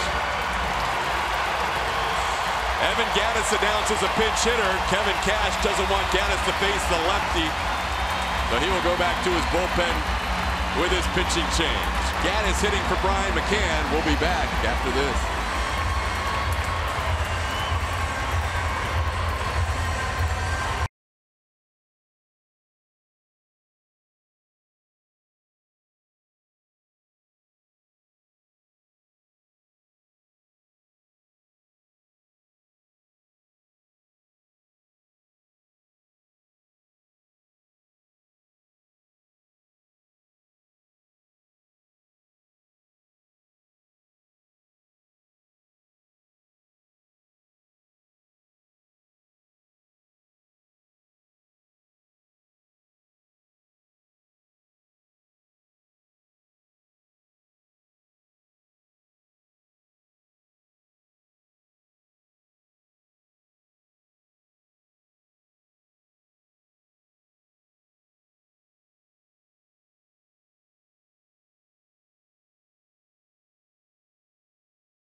month and quite a week. American League Player of the Week.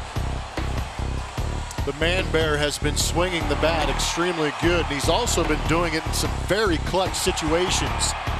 A lot of runners on base, racking up RBIs in a short amount of time. We've seen base hits, doubles, home runs. But when this guy gets a hold of it, usually goes a pretty good distance. He's got a tough challenge right now. Tampa Bay Rays have brought in Diego Castillo. Castillo is a hard-throwing right-hander with a really good slider. Those are his two pitches. He will throw that slider more often than his fastball against right-handers. Very good numbers on the year. Coming up from AAA Durham. Just 24 years old and now facing Evan Gattis with the tying and go-ahead runs on base and 2 outs in the 6th. Gattis takes one inside for a ball. That was a slider that didn't move. He normally throws that slider in there around 88, and the fastball is 96, 97 on average. Get a pretty good idea when you're throwing that hard. You get a pretty good idea if a guy wants to challenge somebody, but you also get a pretty good idea how he feels about Evan Gattis if he's going to the off speed early. Ground ball towards third. Duffy on 2 hops makes the play to second, and the rally is over. The Astros score 1 in the 6th, then Strand 2. They're down 4-3 as we head to the 7th.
Favor of Tampa Bay. We have seen one game in Alex Bregman's career back in 2016 where he played left field, and there he is.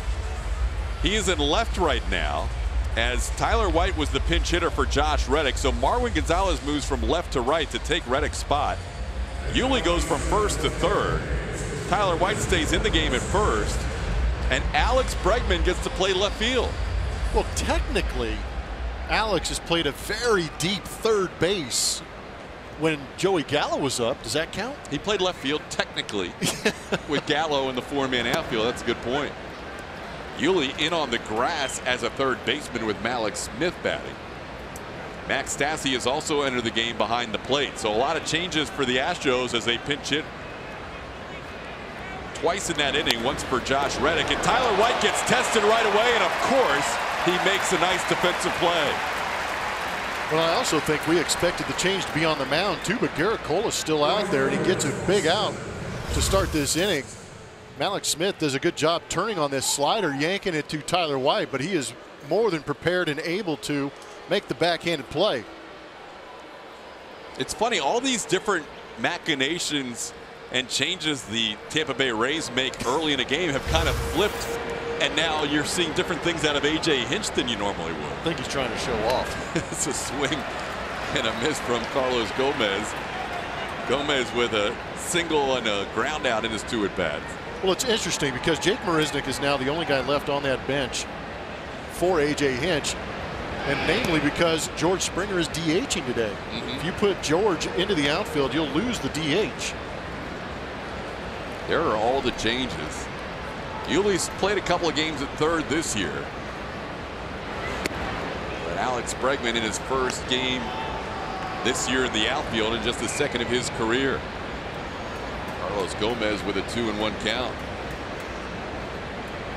108 pitches for Garrett Cole. His high this season was 114. He's averaging 103 pitches per game. 3-1 to Gomez. We also don't see Marwin play much in right. Yeah. No, there's some interesting things happening right here.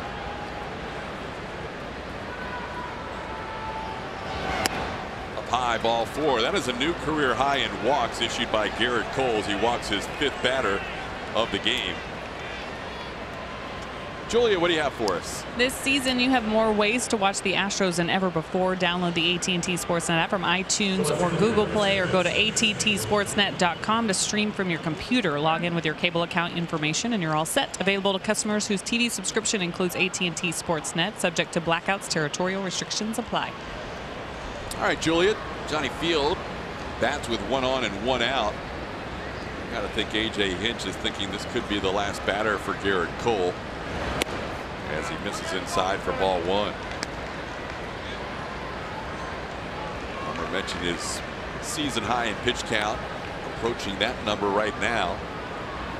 Cole at 111 pitches through 112 in that start against Cleveland when he lasted 7 innings, and 114 in his complete game. 1 hitter at Arizona. There goes the runner, ground ball towards third, but it's foul. Gomez will have to come back, and Yuli gets a free practice throw from third base. It's always nice. We did not envision this defense when the game started. Nope. Didn't see this coming. Yuli at third, Bregman in left, Marwin in right.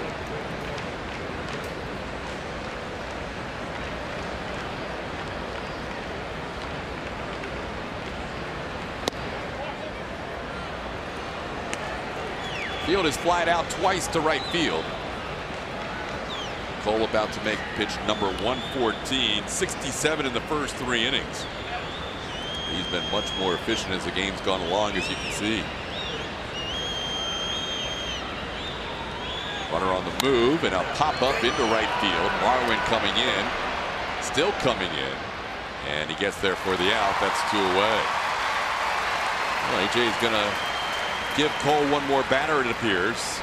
Extra day off until his next start with the off day on Thursday. See, AJ's not entirely comfortable with letting a pitcher go too close to 120 pitches. Keeps looking at that chart and also knowing that if he can get Garrett Cole through 7, it also gives him a chance for the W. Well, it's just kind of interesting, just in the sense that he has a career high in walks, so that might set off a little bit of an alarm for the manager, A.J. Hinch. But at the same time, he's really been pitching relatively easily since, that 4th inning. So maybe not as taxing here in the later innings. Found an edge off the outside corner.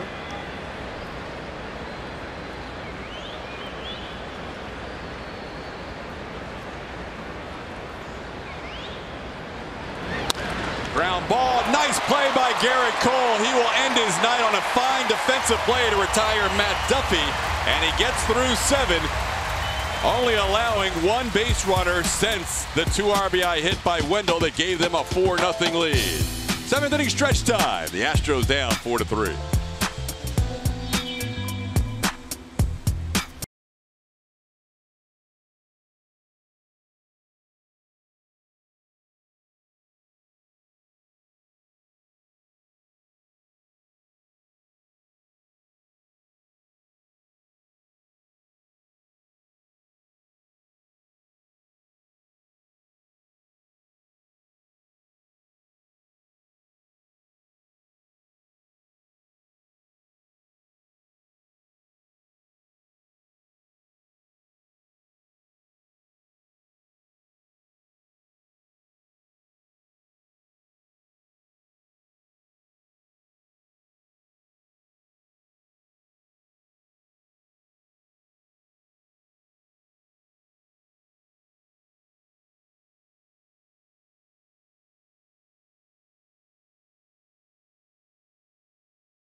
this Monday night at Minute Maid Park. Fans enjoying the 7th inning stretch here, deep in the heart of Texas, as always.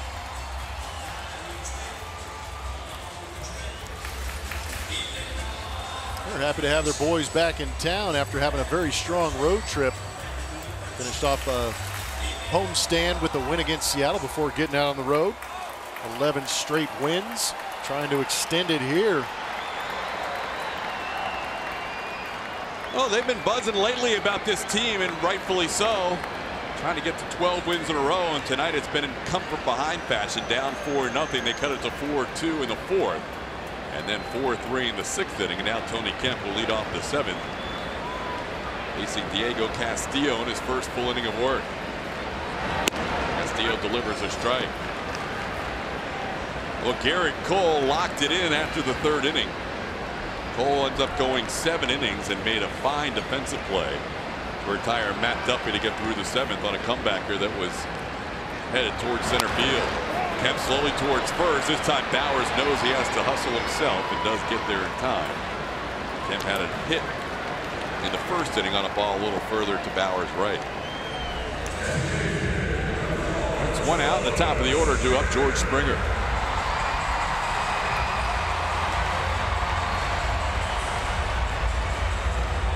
Springer has popped up, grounded out, and drew a walk in the 5th.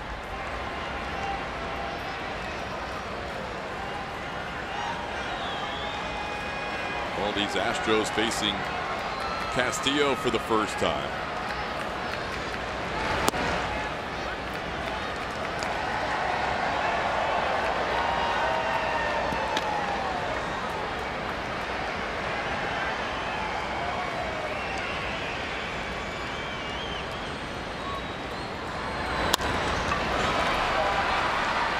Duffy has it. A couple of ground outs in the inning.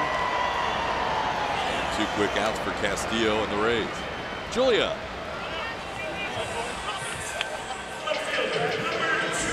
We've got some results to show you from today's Chevy Stroh Poll. You're looking back on that road trip. What was your favorite play? Everybody loves Gaddis. The Grand Slam. Evan Gaddis was one of the many homers he hit on that road trip. 55%. Thanks for voting. Thanks for following at ATT Sportsnet SW. Take care. All right, Julia. Evan Gaddis' day is already done. He came on as a pinch hitter and grounded out. And now the left fielder, Alex Bregman, will bat with 2 outs. That's right. Alex is playing left field right now.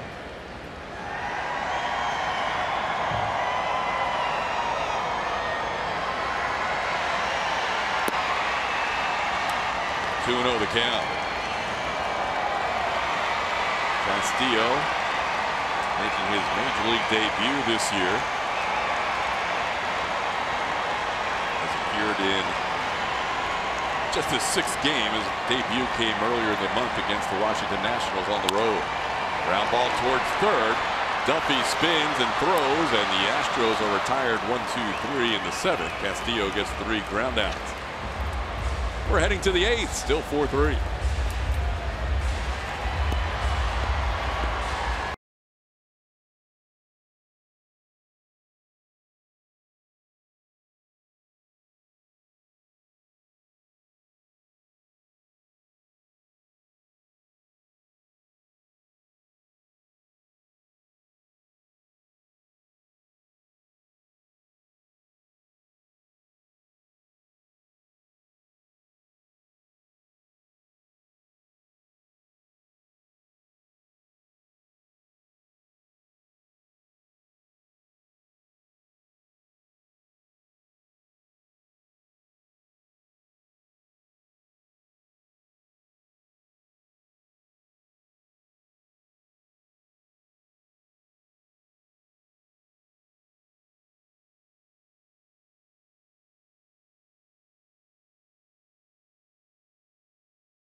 GMC defensive rankings. Again, they're brought to you by GMC, and Alex Bregman playing a very good hot corner down there at third base. Moves extremely good to his right. And also does a phenomenal job of throwing back across his body. And remarkable that you're able to throw a ball back across the diamond 156 feet when you're moving completely away from the base you're trying to get it to. Such a unique talent. He's playing a very deep third base out there in left field. Did so well, AJ moved him. But yeah, he makes that play as well as anybody. We've seen it numerous times this year as Will Harris will face Jake Bauers to start the 8th inning. Will Harris comes on for Garrett Cole. You would have told the Astros that Garrett Cole would get through 7 innings after throwing 67 pitches in the first 3. Get some surprise looks, but Garrett did a great job rebounding after a struggle early in this game.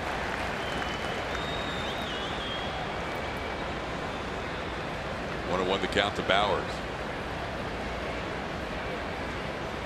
Garrett ended up with a season high 116 pitches, 74 for strikes. 2-run home run allowed to Ramos in the first inning, and a 2-out 2-run single by Joey Wendell in the third. The inning where Garrett went to a full count 3 straight times and walked 3 straight batters, part of 5 walks allowed, the most in his career in a start. There's a strike. It's 2-2. But overall, what a turnaround by Cole after those first 3 innings. Just 1 batter reaching in the last 4. Now the count's full. Bauers, Wilson Ramos, C.J. Cron, 2, 3, and 4 hitters in the Rays lineup. Hit hard the other way. Bregman tested a diving attempt, and he won't get there. This will go to the wall. Bauers heads to second, and he'll hold up with a double.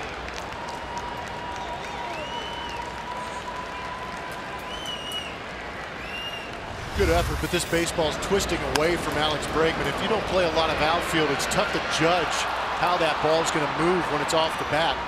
But usually to the opposite field side, to the corner outfielder, it's going to continue to tail away. But you can't fault the man for trying.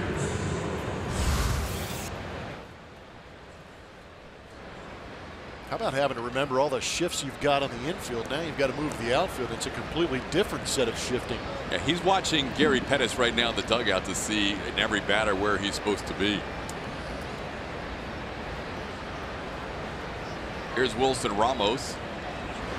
He hits one the other way on the line. Marwin is there, makes the play, and he makes a long throw in towards third, just in case Bauers was tagging up. Time to name that Astro. Gave you the clues earlier. It's brought to you by Nissan, Santo Domingo Midsummer Classic, and Grand Theft. I think some Astro fans got this one. Cesar Cedeno, native of Dominican Republic, 4-time All-Star with the Astros, and the franchise leader in stolen bases with 487. Another guy pretty legendary as far as Astros go, as being one of the more athletic and fun guys to watch on the field.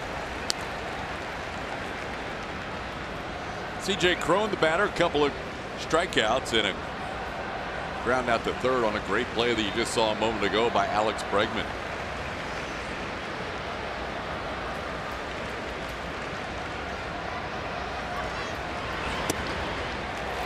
Real ahead of the count, 0-2.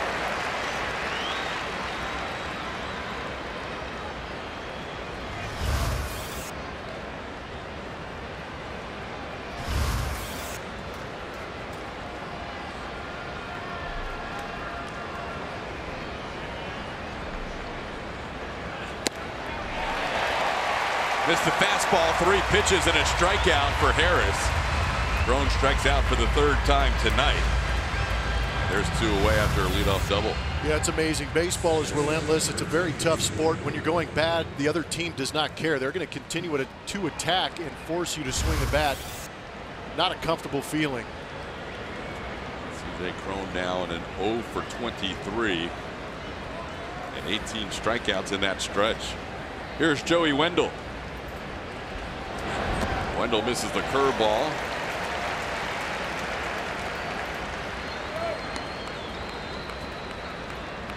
Wendell has the big hit in this game for Tampa Bay.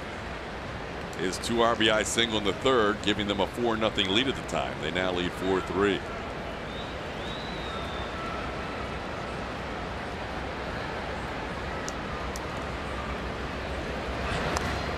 Got a piece of that breaking ball, but Will ahead 0-2.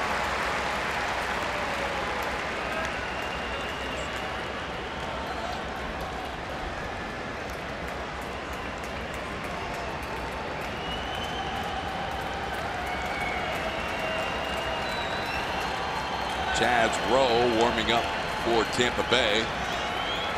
The Astros have 4 right-hand hitters due up in the 8th inning. Altuve, Correa, Gurriel, and White.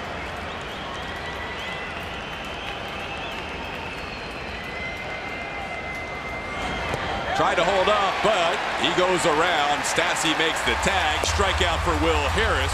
After an opening double, Will gets 2 strikeouts after the lineout to end the inning. We head to the bottom of the 8th. Astros down 1. It's 4-3.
The park presented by Pluckers. The event will feature an enjoyable picnic buffet, a 45-minute autograph session with Astros players, and more family-friendly activities.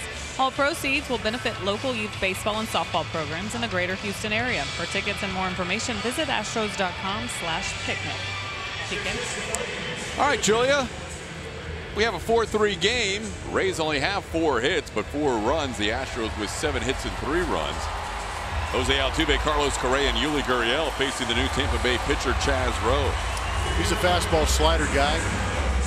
92, 93 with that fastball, but that slider's pretty nasty. 32 strikeouts in 28 innings.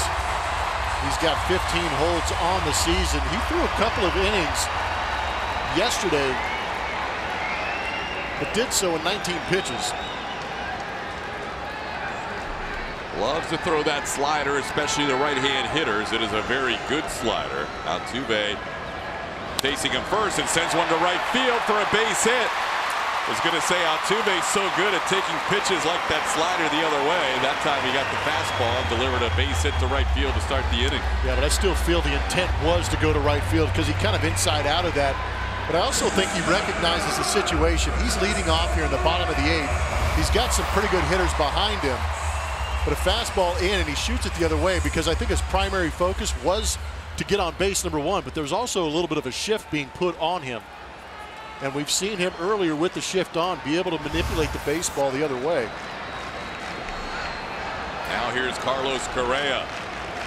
Correa doubled to center, scored a run in 3 at-bats. Altuve not far off the bag, gets checked by Rowe at first. It'll be interesting to see how Chaz Rowe attacks Carlos Correa with Altuve at first base. You talked about him enjoying that slider that he does have. But having a guy who can run at first base and Jose Altuve might change his mind and speed things up with the fastball. Correa with 3 home runs in his last 6 games. Hit one on the first pitch after coming back from missing the series against the Rangers. First pitch he saw in the Oakland series on Tuesday. Also hit a home run in Kansas City on Friday and hit one yesterday to tie the game.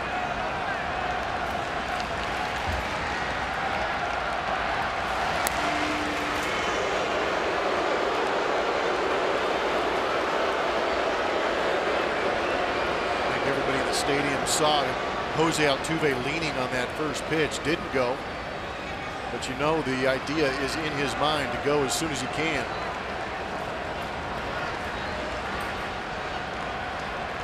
It's a pretty good lead. There's that slider, and Carlos does a good job taking it for a ball. It's 1-1. Slider really has a lot of movement. It's a lot of swings and misses from right-hand hitters.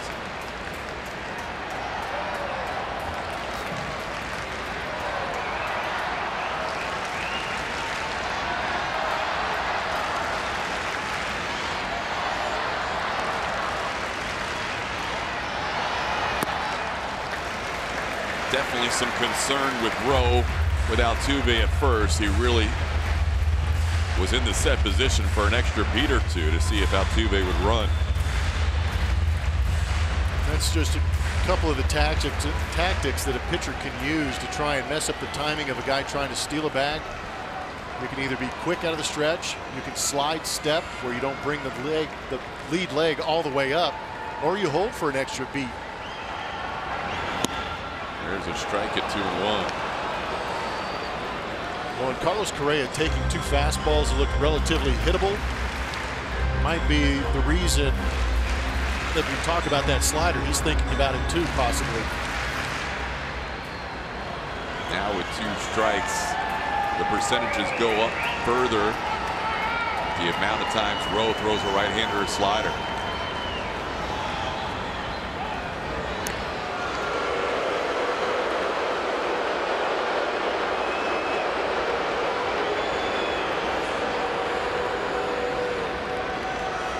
Base stealers are 21 out of 23 this year. Wilson Ramos behind the plate.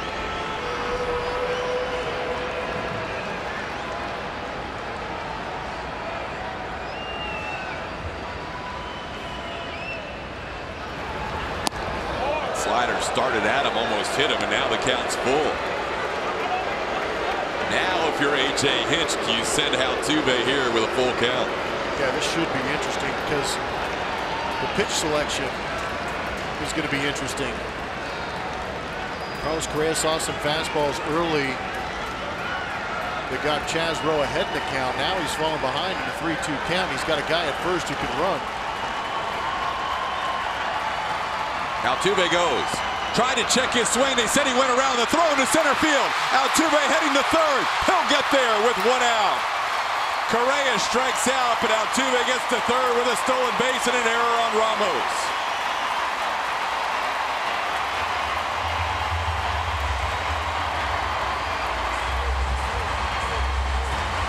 Well, sometimes you get a bit of good news with some bad news, and Carlos Correa got that slider, was unable to hold up.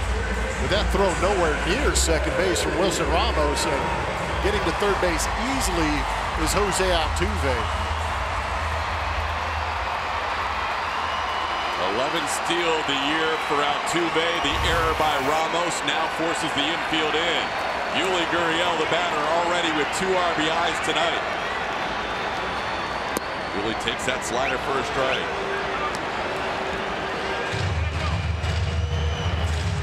Yuli in his last 23 at-bats with runners in scoring position has 15 hits.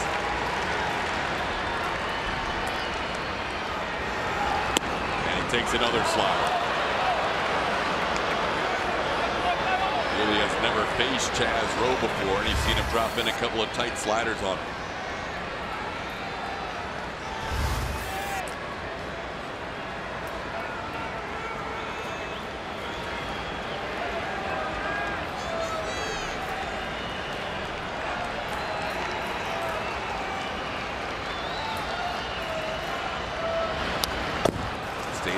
that pitch. Seeing a third straight slider.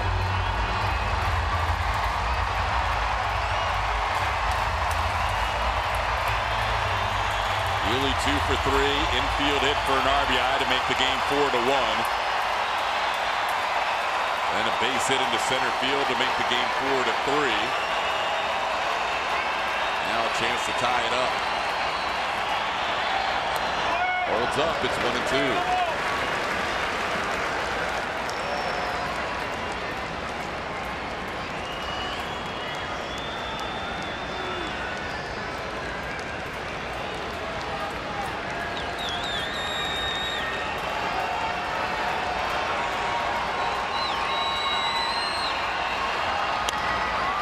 Up.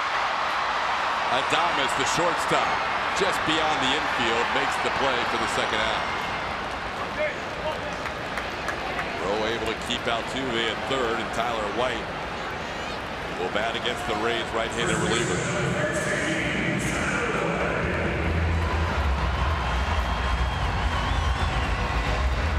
White came on as a pinch hitter for Josh Reddick.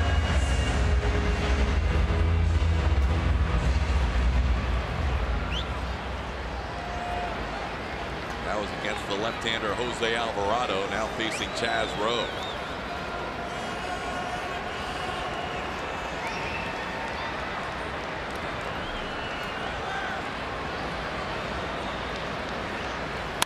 Ground ball towards short. Adames has it. And the Astros strand a runner at third base. We are through 8. Tampa Bay leading 4-3.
Home, in the office, or on the go with MLB.tv. Your subscription includes MLB At Bat Premium, allowing you to watch live baseball on your favorite supported devices. Blackout and other restrictions apply. Visit MLB.tv for details. Ninth inning baseball. Frustrating bottom half of the 8th with Altuve on third base and 1 out, unable to get the run across. And now Colin McHugh takes over in the 9th. Colin McHugh's done great out of the bullpen all year long for the Houston Astros. He has made 22 appearances, a 1.16 ERA, is ranking 4th amongst American League relievers. The whip is in a great spot underneath 1, and he has 41 strikeouts in those 31 innings. He'll face Willie Adames. 6, 7, and 8 hitters for the Tampa Bay Rays, and Adames swings through the pitch from McHugh. It's 0-1. Gurriel and Alex Bregman, who started the game at first and third respectively, are back to their respective positions on the infield. Adames takes one inside for a ball. It's 1-1. Alex playing a couple of innings in the outfield. Tyler White making the last out of the inning, so A.J. Hinch going to a defensive alignment now with Jake Marisnick in center. Off the glove of McHugh, but he'll underhand it. Stays with it for the play, and Adames is retired for the 4th time tonight. So Marisnick in center, Tony Kemp in left, Marwin stays in right. Alex Bregman and Yuli Gurriel back to where they started the game, and Colin McHugh, the new pitcher. Basically, AJ was just kind of buying a couple of innings because his team trailed. Wanted to give Tyler White a chance to bat again, and now back to the defensive specialist in center with Jake Marisnick. Here's Malik Smith. Retired on a nice play by Tyler White defensively last time up. He's 0 for 3 and takes a called strike. Astros in the bottom half of the 9th inning will have Marwin Gonzalez, Max Stassi, and Tony Kemp due up. And Sergio Romo warming up for the Tampa Bay Rays.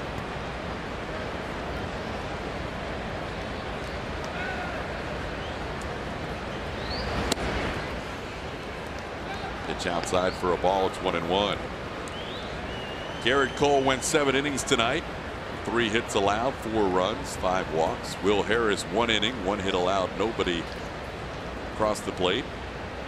And now Colin McHugh in the 9th. Big breaking ball and a swing and a miss. It's 1-2. Harris struck out 2. Cole struck out 8. Colin's been great this season out of the bullpen. I think a lot of it has to do with just the ability that he's had this season to effectively execute his pitches where and when he wants them. Swing and a miss. Another breaking ball and a little toss to first. Yuli steps on the bag. Astros 11 strikeout. First one for Colin. It's impressive stuff. Good movement. We've also seen an uptick in that velocity from Colin McHugh. That helps out a little bit too.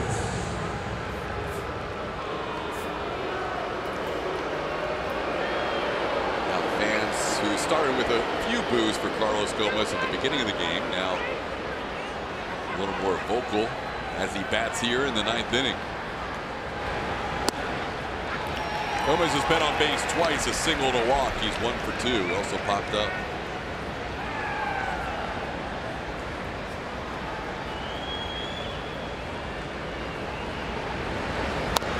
Off the end of the bat, foul. McHugh ahead of him, 0-2.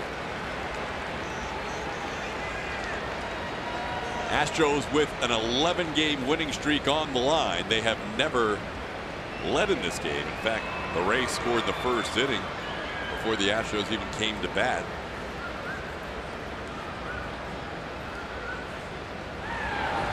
There's a ball hammered to left, and this ball is foul. 0-2 pitch hit well, but Gomez pulled it foul. Got away with one. Carlos Gomez got a little bit quick. Tried to throw 3 sliders in a row, but left that one over the plate with 2 strikes.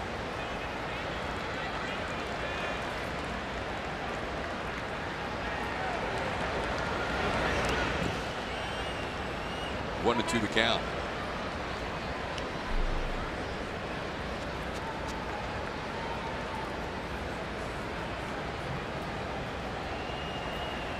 $34,151 tonight. Another good crowd on a Monday night here at Minute Maid Park.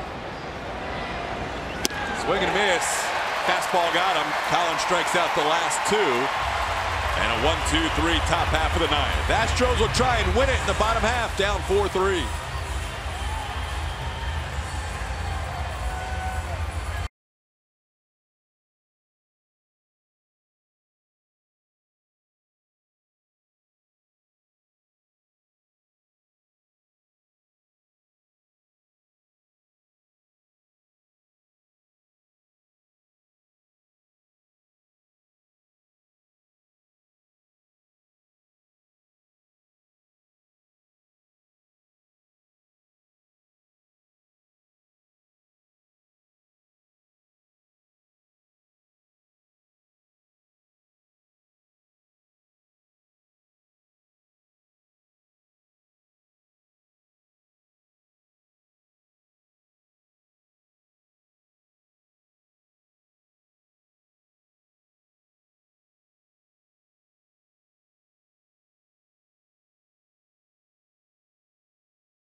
Brought to you by Toyota. Let's go places. By Shoppers John Deere, your local John Deere dealer with 8 area locations. And by T-Mobile. Show your military appreciation and use hashtag HatsOffForHeroes. T-Mobile will donate $1 for each post. We head to the bottom half of the 9th inning. Bottom third of the Astros lineup due up. That bottom third of the lineup was very productive during the last road trip when they went 10-0. In this case, it'll be Marwin Gonzalez, Max Stassi, and Tony Kemp. And facing the new pitcher, Sergio Romo. Sergio Romo in to close this thing out. He's also started a couple of games this year, but in 30 games, a 5 ERA. That whip is large, 34 strikeouts in those 27 innings. He's not a guy that throws very hard. If he does throw you the fastball, it's usually coming in there 85 to 87 miles an hour. A lot of changeups, a lot of sliders. 7th pitcher of the night used by Kevin Cash in this game. The longest outing, Matt Andrees, 2 2/3 innings.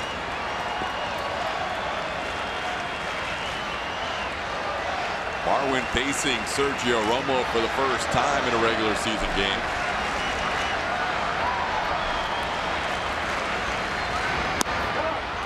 And he takes a pitch for a ball. And the Bay plays Marwin to pull as a left-hand hitter with 3 on the right side of the infield.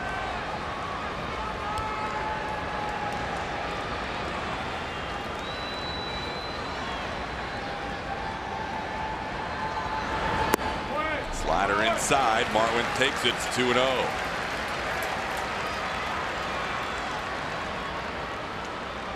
Astros trailed 4-3 yesterday to Kansas City and scored 3 in the 8th inning. And would eventually win that game 7-4. Trailing 4-3 here heading to the 9th. 3-0.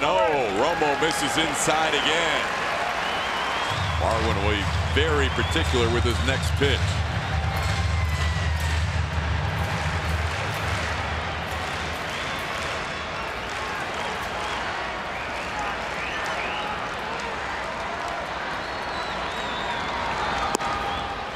Ball 4. 4-pitch walk by Sergio Romo to start the bottom half of the 9th inning. And the Astros have the tying run on. It's a good start. Always nice when you get that leadoff man on. Walks usually come back to hurt you. A lot of pitches around the zone, but nothing good enough for Brian Knight to call.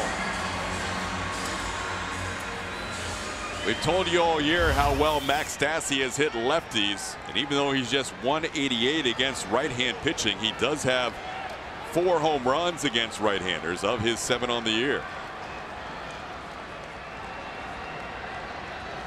Tries to hold up on the slider, but misses. It's 0-1. Stassi batting for the first time, came on defensively in the 7th inning after Evan Gattis pinch hit for Brian McCann in the 6th.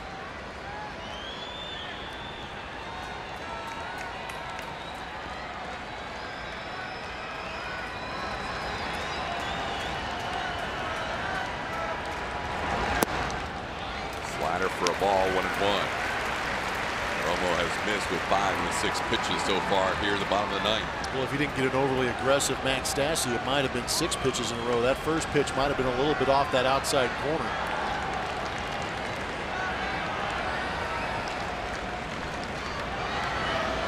Marwin's probably not going to go anywhere in this situation, but Romo checks him at first just in case.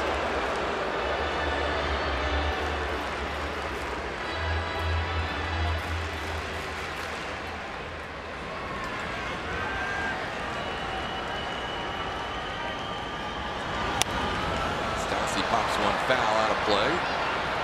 Romo ahead of the count, 1-2. Astros needed 3 pitchers to get through 9 innings tonight. Tampa Bay on its 7th pitcher of the evening.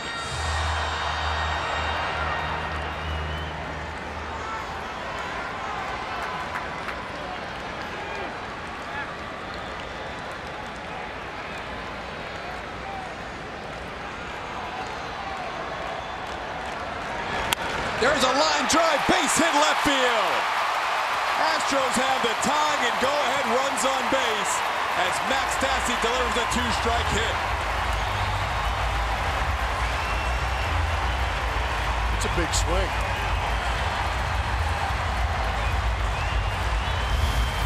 There's a hanging slider that Max Stassi stayed back on nicely and raked into left field. What that does is it moves that tying run into scoring position, but now you have Tony Kemp up there who's an avid bunter. If he is successful, he moves that winning run to second base.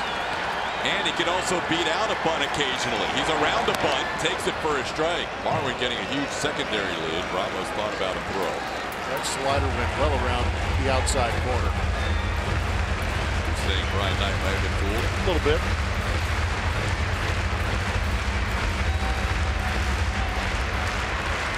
Kemp took it for a strike.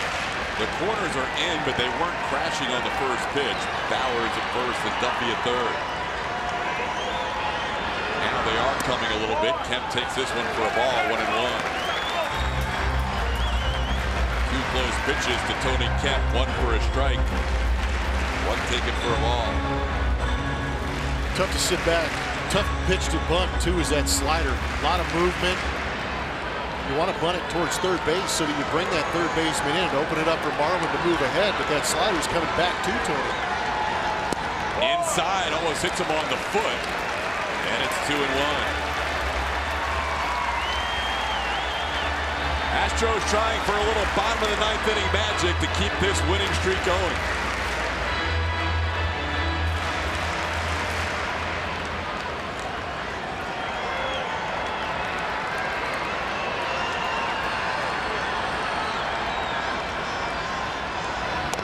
Bunts it. First base side. Bowers the throw in time. Kemp successfully sacrifices. To third goes Marwin representing the tying run. To second, Stassi representing the ball game. Great job by Tony Kemp. Team baseball late, but you're down by 1 is a good thing. This is where the bunt comes in handy because you're moving both the tying and winning runs into scoring position. Base hit, possibly walks it off. Pretty heads up too by Tony Kemp staying on that line, running up first base. Sometimes the tendency is to run inside the diamond and it turns into a guaranteed out. But with him running on the line, it forces the defense to make the play and takes it out of the umpire's hands. Forced a young rookie first baseman to make a stressful throw. Exactly, and that's what you want to do. You want to force these guys, put them under stress. Kyle Snyder, the Rays pitching coach, out there talking to Romo. George Springer hitless tonight. 0 for 5 yesterday. Just 1 for his last 17, but nobody will remember that if he comes through with a hit here. Infield comes in. Marwin Gonzalez represents the tie game at third. Stassi on second, 1 out. Everybody in this building is standing. In the dirt, gets away. Ramos still keeps it close enough. And that's ball 1 on nearly a wild pitch. I think it's a good choice by Marwin.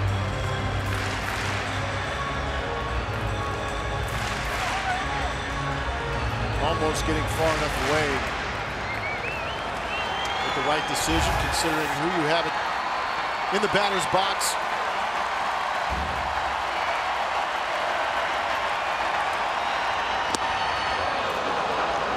Catcher's interference called on Ramos. Bases are loaded.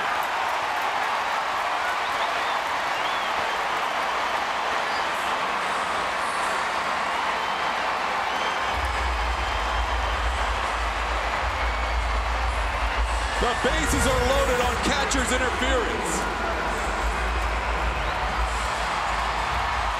Just barely catching the thumb of that catcher's mitt.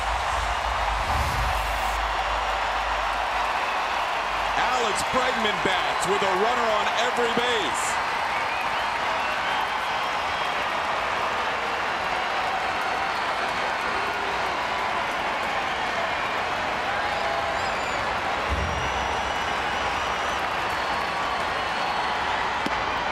Takes the ball.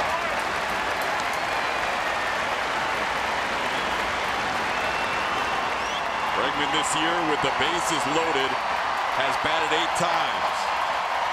He is 3 for 8. Has also drawn a bases loaded walk. You know Bregman won't leave the zone. Lowest chase rate on this team. 1-0 count. Ground ball foul. It's a good thing that slided backed up a little bit. There's a little more break on it. It's up on the middle part of the plate and gets crushed. Rays are playing for a double play up the middle with Adames and Wendell back. If they hit it to the corner, either to Duffy or Bowers, they will come home with Marwin representing the tying run.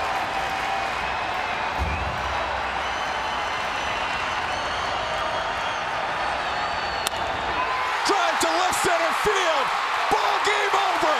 Alex Bregman walks it off, and the Astros have won 12 in a row.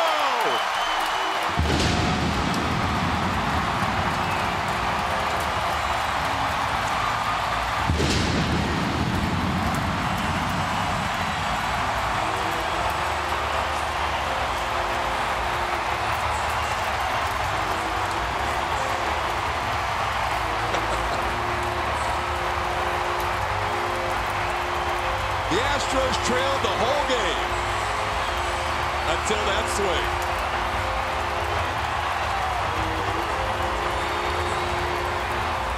I know I'm awfully biased when I say this, but I love watching these guys play baseball.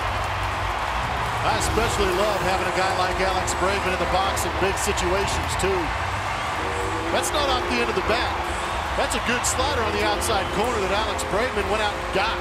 Hit a rocket in the left, leaving no doubt about the fact that the Houston Astros are going to win this game and get it to a dozen straight. Marwin and Stassi score on the double by Bregman, and as soon as that ball was hit, the celebration was on. I think these guys like this feeling.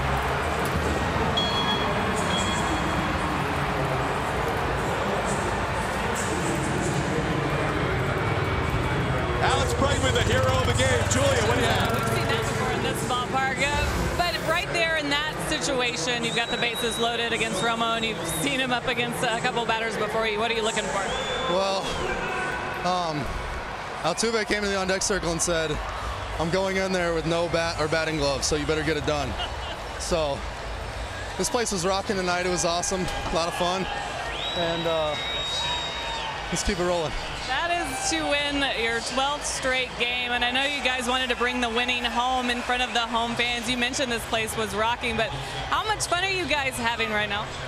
Well, we're having a blast because we're competing every single pitch and having the time of our lives with our best friends in the world, so we're loving it. Congratulations again. Go get in there and celebrate. He's probably going to end up with a robe of some kind. I'm going to toss it back to you, Todd. All right, what a night, Julia. What a way to finish it off. Alex Bregman, not too long ago, wrapped up a 13-12 win here for Game 5 of the World Series, and tonight, another dramatic walk-off. 5-4, Astros win it to win their 12th in a row. Back with more after this.